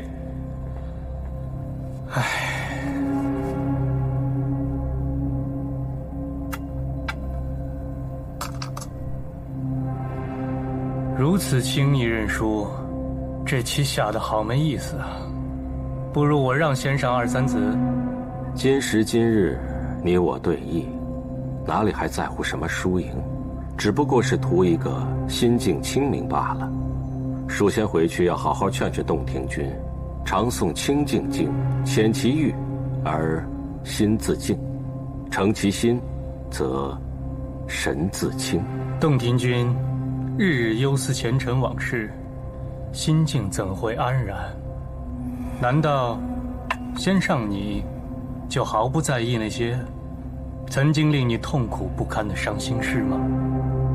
人世几回伤往事，山行依旧，枕寒流，何必徒增烦恼，顽执不化呢？先生修为超凡，心怀悲悯，在天界德高望重，一呼百诺，便是这洞庭君也甘愿俯首。难道非要做一个闲云野鹤方外之仙，岂非可惜？我生性不爱争斗，又不贪恋权位，朝堂之事素与修仙背驰。现下我寻回女儿，不求繁花似锦，但求淡云流水，安度此生，何必强人所难呢？我知道此番劝你不动，然洞庭君也无法奈我何。这一局平。先上的棋艺又精进不少啊。万物负阴而抱阳，充气以为和，须是天意。时候也不早了，我就不多留蜀仙了。好，那小仙就告辞了。请留步。回去告诉洞庭君，道也无名，无为而无不为。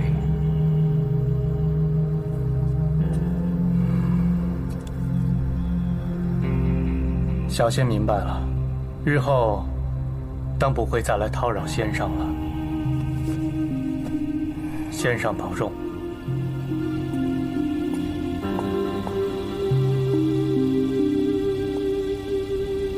那锦觅扮作书童，在七无宫里与殿下朝夕相处，殿下怎能不被他迷惑？还好他与夜神早有婚约，可算是断了他的念想。还好。你没看到昨日润玉着急认亲的样子吗？这位夜神大殿可不像我们旭凤这么单纯，他心思重着呢。他这么着急跟水神缔结亲事，可不就是为了早日可以跟旭凤分庭抗礼吗？凭他也配吗？看来你和旭凤的婚事要早日定下来，先下手为强，巩固旭凤的地位，绝了旁人不该有的心思。男女之事，自然是两情相悦才能水到渠成。我这一个巴掌也拍不响。哎呀，傻孩子！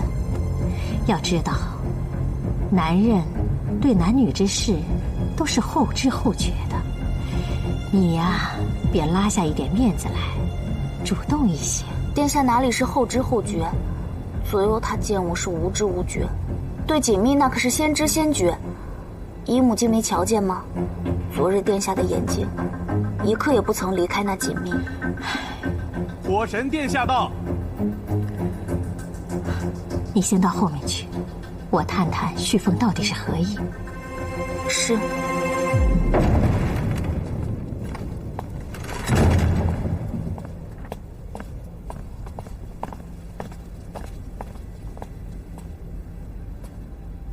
母神，润玉与锦觅的亲事，你怎么看？那是4000年前父帝与水神先生定下的婚事，锦觅并不知情。天命之下，不外人情，婚事也得自己喜欢才行吧？我并不是问你，他们两人是否情投意合，我只是在提醒你，润玉和水神已结为姻亲。这6界中看似平和，实则暗流汹涌。现在润玉和锦觅定亲，等于是有了花界的支持，和水神、风神的助力。你一个人在前面浴血奋战，后面却有人图谋不轨，小心腹背受敌。母神不妨有话直言。那你何时跟穗禾成亲？儿臣前几日已经回过母神了。旭凤年纪尚轻，暂无成家之心。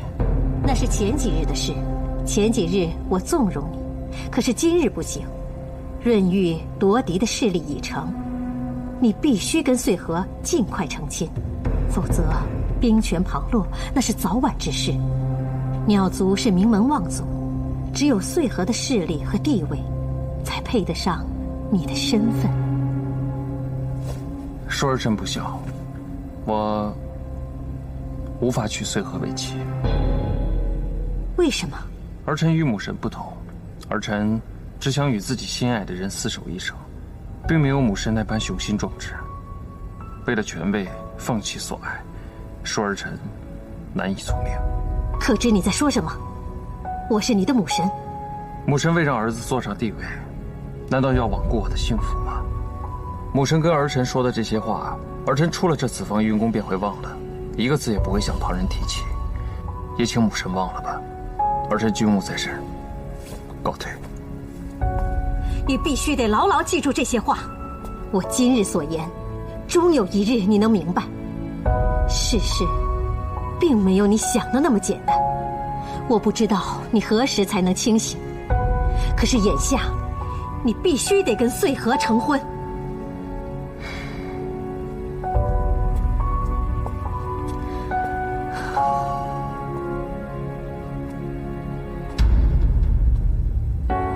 穗禾，你莫要怨他。殿下一定会明白姨母的苦心。穗禾又怎会怨恨殿下呢？要怨，也是怨那水神之女锦觅迷了殿下的心窍。没想到，锦觅居然是你的孩子。我也没想到，陛下也曾经认为锦觅是你与子芬的孩子。洛离，你都知道些什么？该知道的都知道了。洛离，我对子芬是真心的。你口口声声说对子芬是真心的，那你为何要伤她的身，毁她的心？我知道，这都是我的过错。我是被妒忌冲昏了头脑。我让你跟林秀成亲，是为了留住子芬，可是没想到，他还是含恨而终。你可知子芬是如何死的？花界传讯说，子芬回去之后，整日郁郁寡欢，最终含恨而终。子芬，你真的不愿意让我告诉他吗？你知道我与花界都情愿为你复命。这一切罪孽，本座愿一力承担。承担？子芬已经不在了，我自己的女儿，4000年来从未见过她自己的母亲，你又该如何承担？我知道，这4000年，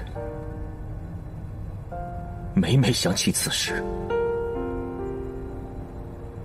我都不能原谅自己。洛离，我现在以好友的身份恳求你，我希望你跟子芬能够原谅我。我已经失去了子芬，我不想再失去你这个知己。我是不会原谅你的，否则我就对不住子芬。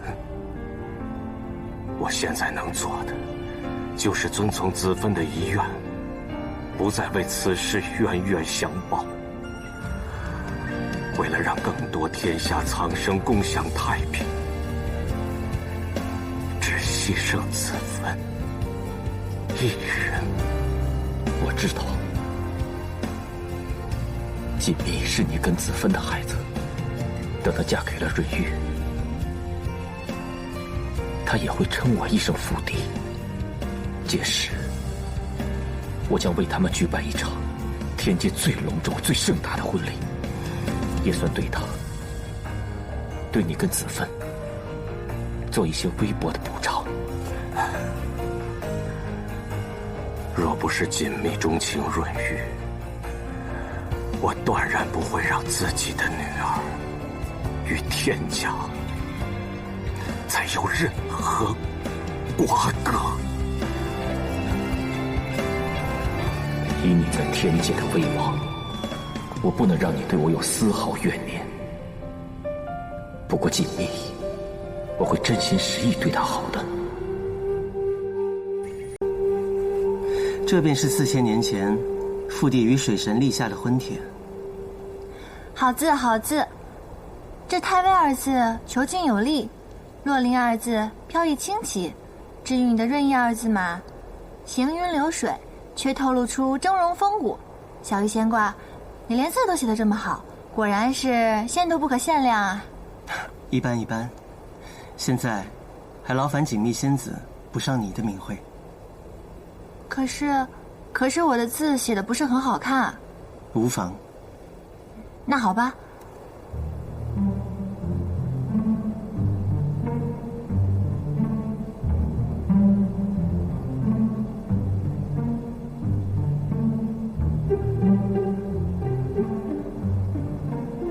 字写的不好看，误了你们的一手好字，可别见怪啊。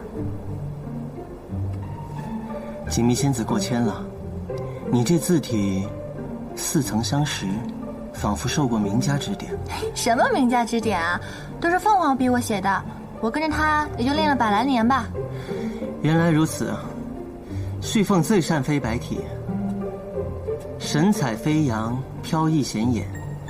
只是单字尚可，若字字都用飞白体书写，未免失之轻浮，不合章法。来日方长，我教锦觅仙子行草为碑，如何？又要练字啊？我能不能不练字了？我都已经这样写了好长时间了，况且我从握笔开始就这样写啊，我都已经写习惯了。退下吧。是。哎，小乖乖。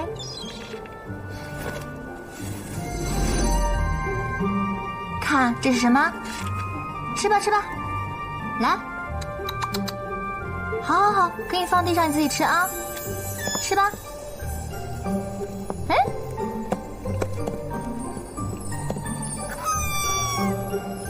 乖。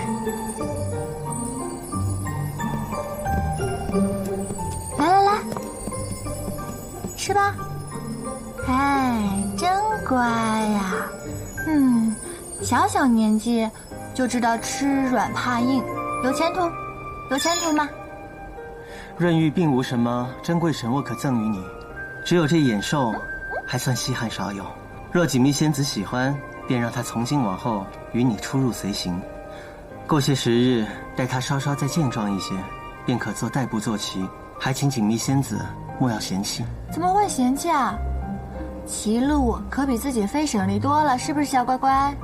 以后那就辛苦你啦。我尽力不吃胖，好不好啊？好了，你自己去玩吧，乖啊，去吧。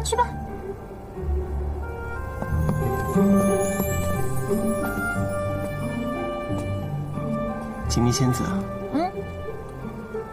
润玉清寒，一生与寒夜为伴，无尊位，少亲友，倾其所有，不过几只小兽，一件陋事。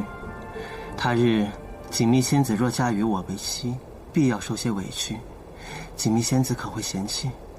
听闻凡是女子总要嫁人的，嫁谁不是嫁呀？况且小玉仙官灵力高强，往后一起离修，定能长进不少。不嫌弃啊，我觉得还挺划算的。那我们什么时候离休啊？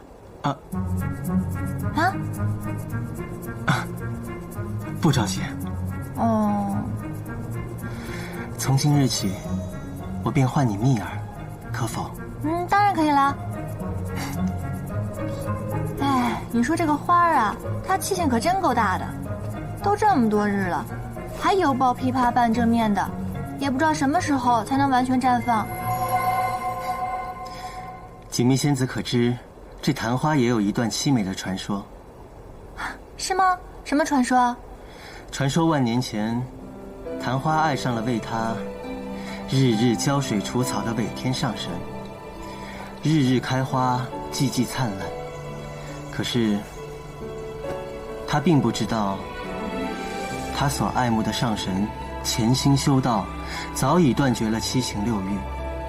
昙花等了上神几千年，也等不来上神一次回眸。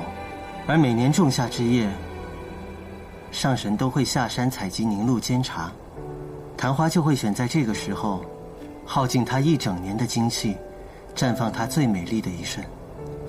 只是昙花并不知道，并非上神无情，而是上神早已征得魂元，身归天地，无法有情。原来是这么悲惨的故事啊！那这个花儿可是个坏兆头的花儿，我回头换一朵送给你吧。怎么会是坏兆头呢？要多亏有这昙花，蜜儿才能坐在我身边与我共赏。再耐心等几个时辰吧。那我先去步行挂夜了。今日戌时，不见不散。好的，小仙官。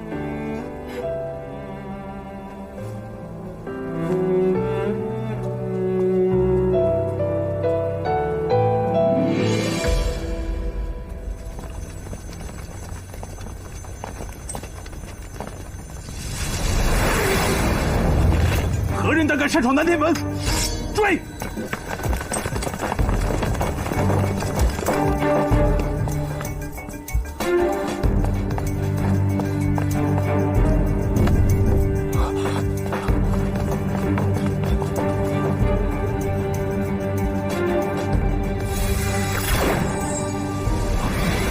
追！追！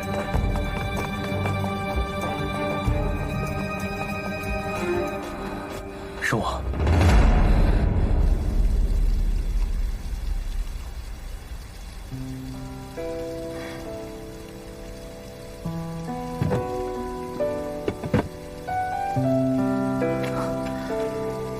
殿下，据破军星君来报，方才有人夜闯南天门，闯入者似乎是蛇仙，目前正在全力缉拿中。真是踏破铁鞋无觅处啊！正要去找他，加派人手，今夜务必助破军活捉燕游。属下明白。再去派人把夜神请来。遵命。去吧。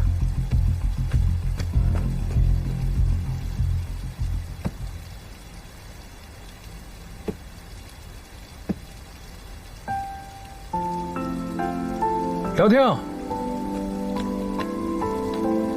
殿下，帮我去把这个盒子给锦觅，再替我跟他道个歉，就说今夜我有事耽搁，不能去赴约了，改日再去见他。殿下，锦觅待你这样，咱们还给他送灵力粽子，还要道歉，聊天替你觉得不值？什么值不值的？快去。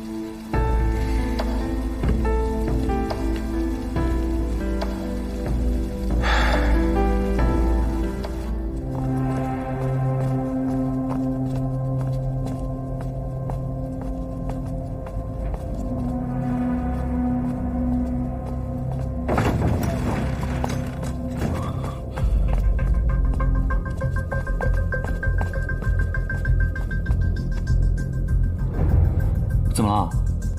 我的香炉被人挪动了1寸2分，不好！今日有人来过啊？你确定不是风吹的吗？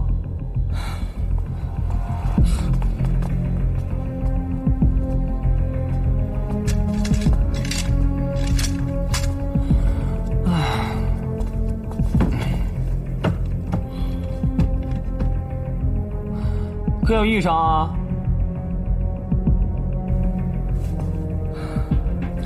万幸，并没有翻动过的痕迹啊。我说属仙大人，你上次可把我给害惨了，你那小耗子一放，可深深让我身上平添了许多罪过。少主那日实在不应该出手将锦觅仙子救走啊！眼下恐怕天后和火神早已对你我都有所怀疑了。锦觅真身已露，其实已经助我们达成目的了。我又怎么可以忍心看我那娇滴滴、水灵灵的美人儿被那只老母鸡给啄死？少主那样护着她，可是对她动了心思。你可知这位仙子是何身份？知道，水神之女嘛。她与夜神有婚约，和火神走得也很近。据我以往的经验来看啊，他们兄弟二人迟早会为她争风吃醋掐起来，好事儿啊！你呀，既然如此，你干嘛去招惹她呀？锦觅是我的挚友，她心思很单纯，我实在是有些不忍将她牵扯到这场恩怨当中。哦，对了，恩主派我来给水神送信。最近七无宫的人严密盯梢洛香府，今日幸而我结了你的道，否则你真的是自投罗网。火神他已经疑心上水神了，一直按兵不动，也不知道这火神葫芦里卖的什么药。老样子，这信还是由你来转呈。我几番试探，水神从未查看过恩主的信，前信也尽数退回。今早，水神也向我言明，他新晋任女，只想安享天伦，无心参与我们的大计。我看，就不必再去争取他了。他想过他的安生日子，也得看天后答不答应。那这信罢了，时局瞬息万变，锦觅仙子与夜神联姻，必定难容于天后，到时候就由不得水神了。这信我留着，虚图后继。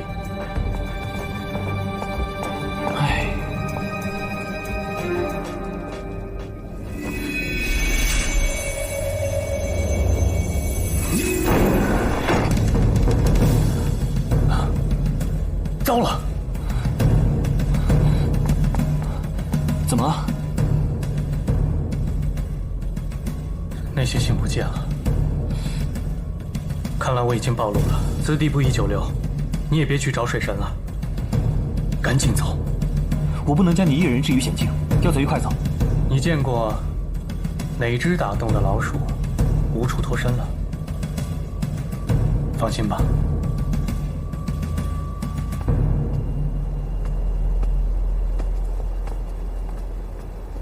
锦觅仙子，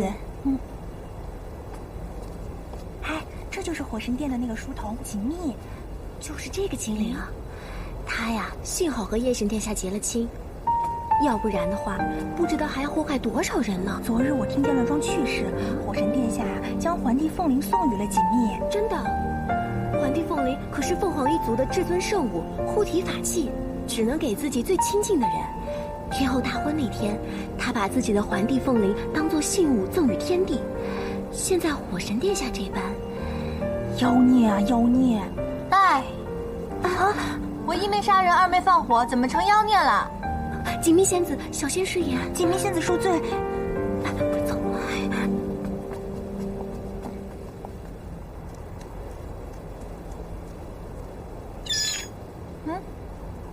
怎么了？好了好了，我知道，在那边，走吧走吧。慢点儿，慢点走，小乖乖啊，走，我们一起去看花。看把你开心的，好，慢点儿。不对，现在是不是已经戌时了？明日戌时，留子值班，等我。明日戌时，不就是现在吗？完了！哎呀，凤凰肯定要气到杀死我了。哎，小乖乖，你自己先玩，我先走了。哎，小乖乖，好了，那个花不是还没开呢吗？是不是？等花开了我再陪你看，好不好啊？哎，你别咬我了，你别拽我了，听话，放开我。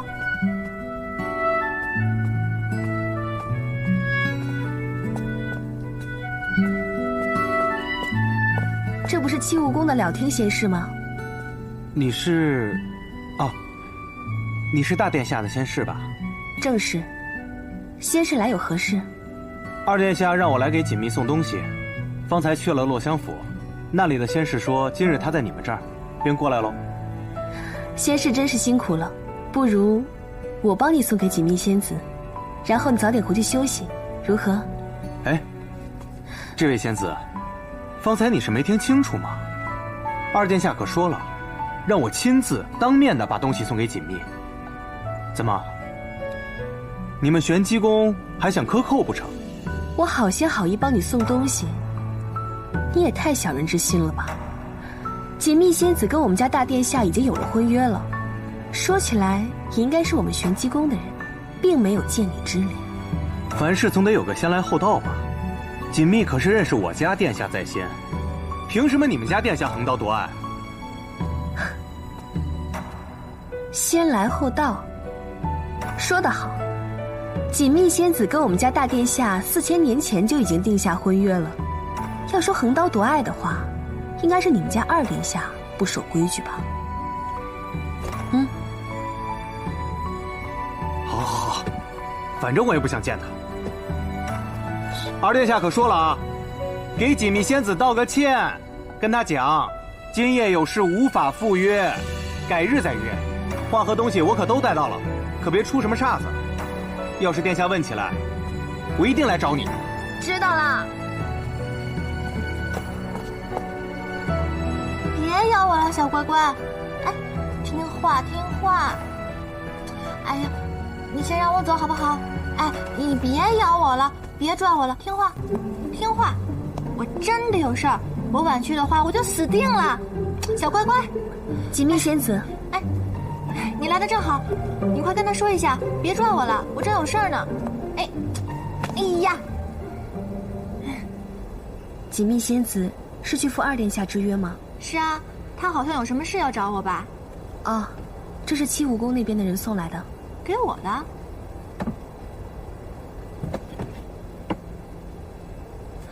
伶俐粽子，嘿，七武宫那边的人说，二殿下临时有事不能赴约了。嘿，这个喜怒无常的鸟儿。那小鱼仙官什么时候回来呀？大殿下在回来的路上被二殿下叫去议事了，恐怕会耽搁一阵。看来这个凤凰心里还是蛮关心我的嘛。我有几句话想跟你说。哦，请说。既然你跟我们家大殿下已经有过婚约了，那咱们就不能跟七武宫那边的人牵扯不清，你说是不是？这样对你、对大殿下、二殿下都不好。哦，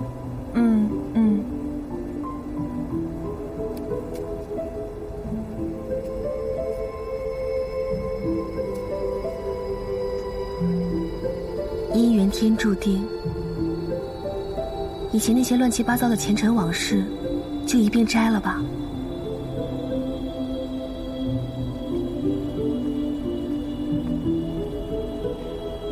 姻缘，乱七八糟的往事，什么意思啊？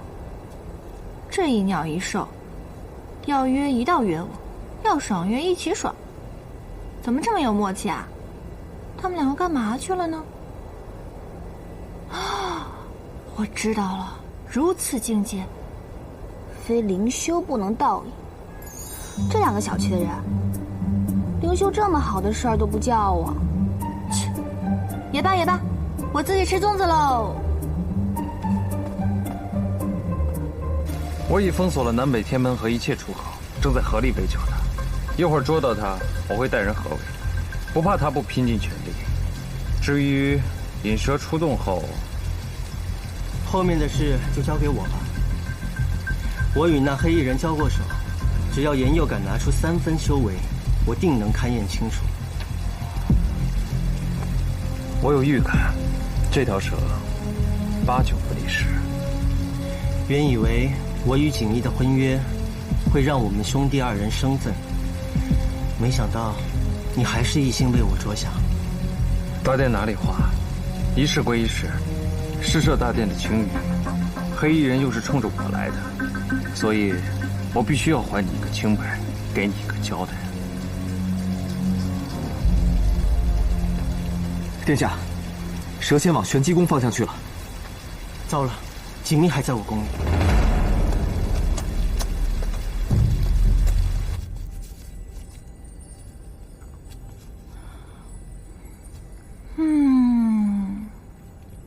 赏花，吃伶俐粽子，快活似神仙。500年伶俐的粽子，看来凤凰真是越来越大方啦。扶墙花雨动，疑是巨人来了。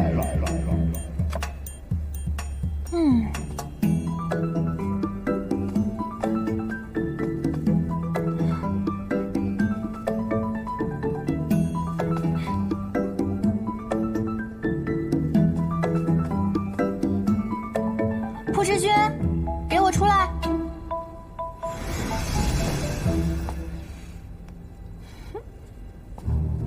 一猜就中，美人儿，难道你此刻心心念念的也正是我？切，唉，没皮没脸，又能吟出这么酸的诗。我认识的朋友当中，除了你，也没有其他人啦。昙花又叫月下美人，今夜月下美人赏月下美人，真是好事成双啊！哎，你说这火神和夜神是不是神经病啊？放着这么一个好好的月下美人不赏，偏偏要大肆捕杀一条无辜的小蛇啊！他们要抓你啊？是要把你抓去做蛇羹，还是泡药酒啊？你简直比他们还狠！哎，长话短说，方才我被破军追得紧了，慌不择路才逃到这里，所以啊，顺道过来跟你辞个行。这么一走，不知何时才能相见喽。你是在跟我开玩笑，还是说真的？他们真要抓你啊？我能做什么帮得上你的忙吗？要不然这样吧，你假意绑架我，你拿把刀架在我的脖子上，你有刀吗？我去给你找一把刀，你等会儿啊！哎，回来！你是不是传奇画本看多了你？我还不想这么早被火神挫骨扬灰呢。你不是说他们要抓你吗？我有什么办法？还不算无药可救吗？若早有这等觉悟，哪会落得这般田地？大家是不是有什么误会啊？我是说，如果大家有误会的话，其实可以坐下来好好聊一聊嘛，误会解开了就好了嘛。过来。我不过去，你把他放了，我才能过去。你去吧，本仙还用不到你这个小葡萄来保护你。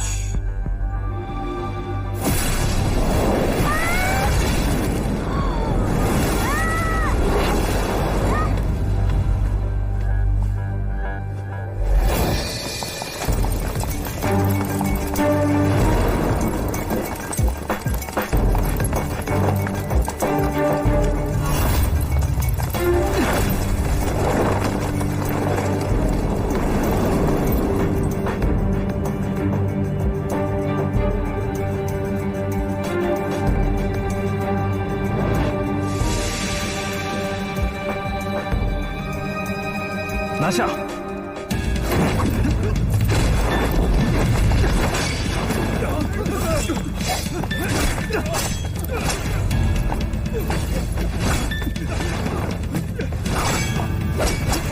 不是，护世军犯了什么罪了？为什么这么多人围攻他？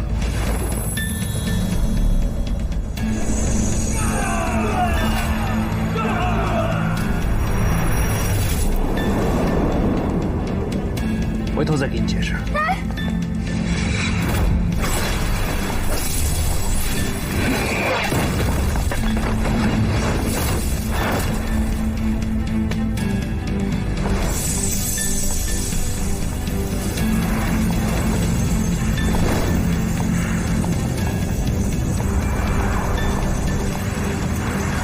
护世军！啊，小仙光，你来的正好。不会是来劝架还是打架的？如果是打架的，大可不必了。我顾不着凤凰一个人就能灭了他。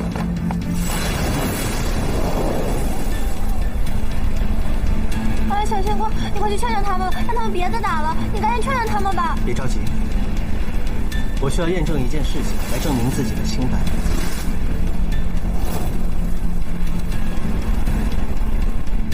放心，我们目前还不会要了他的性命。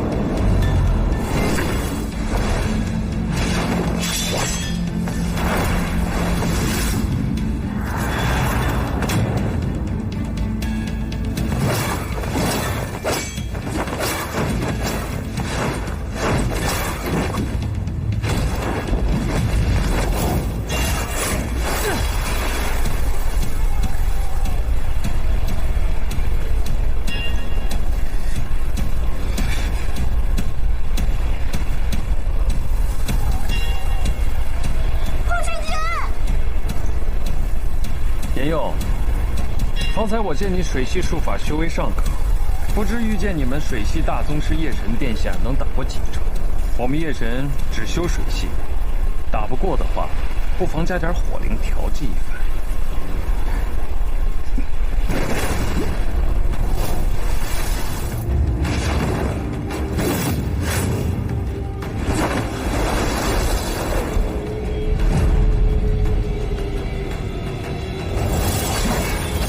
萤火珠，是他！快走！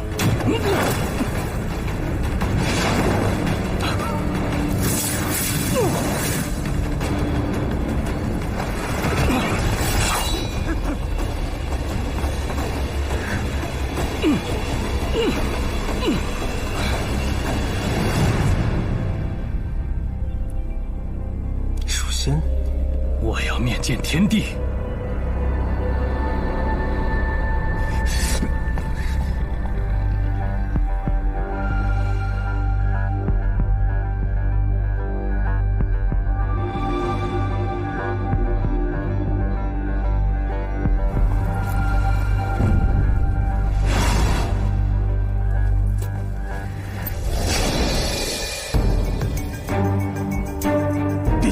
追，是，走。想不到你还有同党啊！容我换身衣服。天帝面前，自有分说。看紧他，小心他自强。属下明白。快走。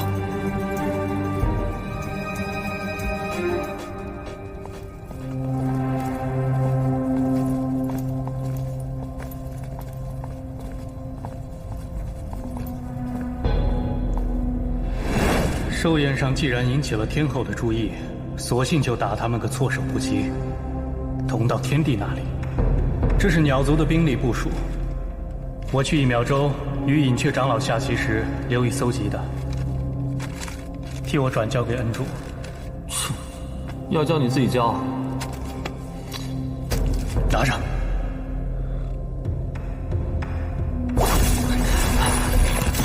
莫回头。今日的事，你休要再管。先生不要冲动，有什么事情我们都可以从长计议。快走！那答应我，3月初，我们洞庭湖再议。好。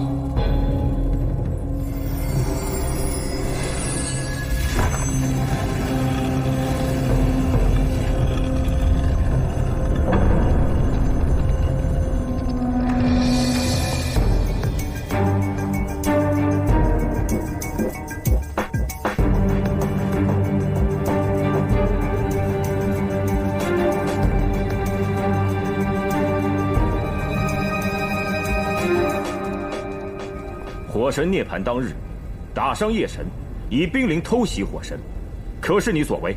小仙有罪，今特来自首，谋害火神，冲撞夜神，一切罪行，共认不讳。你可知，谋害天帝之子，是何等之罪？天后娘娘驾到！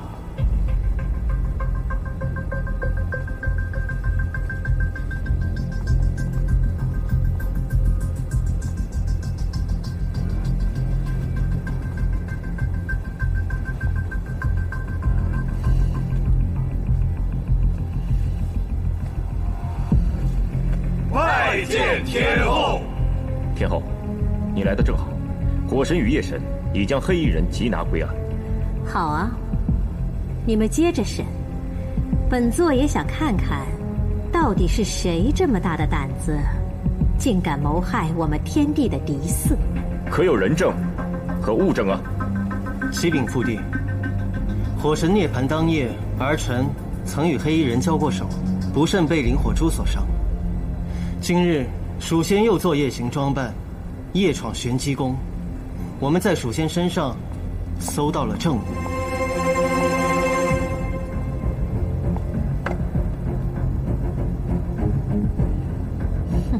这灵火珠从何而来？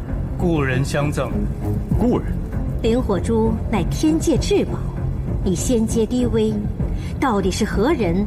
夜神和火神与你有何仇怨？你要下此毒手？并无仇怨，乃是出于义愤。义愤？我且问你，蛇仙颜佑可是你的同党？他素来轻浮无状，寿宴上他掳走锦觅仙子，坏我大事，我怎屑与他为伍？大事？你有什么大事可图啊？到底是谁命你谋害火神？又是谁指使你扰乱本座的寿宴？是水神还是夜神？父帝，母神此言先入为主，未免有失偏颇。父帝，母神关心则乱，一时激愤，还望父帝见谅。天后，注意你的言辞。天后，莫要诱使小仙攀咬他人，铲除异己。此事全系我一人所为。好一个敢做敢当的属仙！那我且看看你担得起担不起了。呈上来。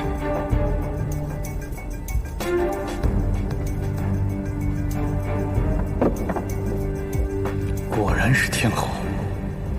启禀天后，属下已搜寻各处，蛇仙生性狡诈，行踪诡秘，尚未寻其下落。刚才去属仙府拿人，他并不在府中，但是搜到了他跟各路仙家往来的密函，请天后过目。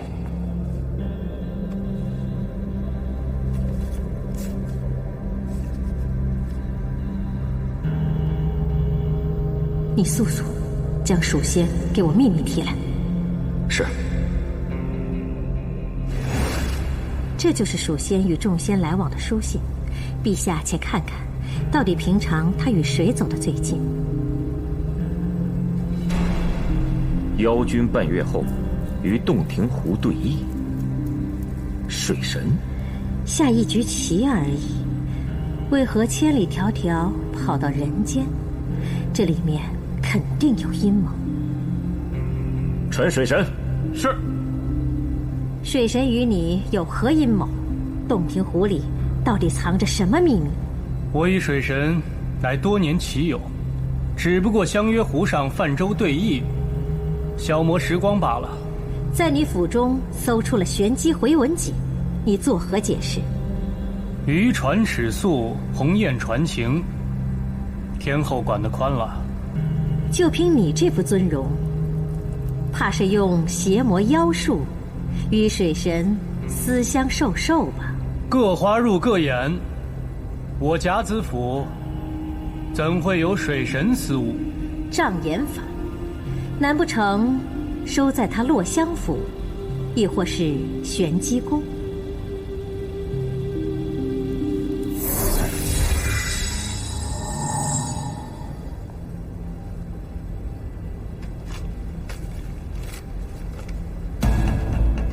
这是灭日冰灵的炼化之法，此乃极端阴损毒辣的水系禁术，有人蓄谋已久，要置我们凤儿于死地，望陛下彻查到底，宁可杀错，也不能错漏。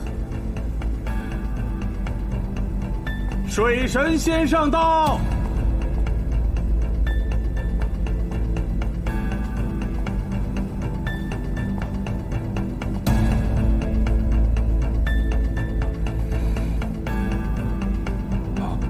属仙，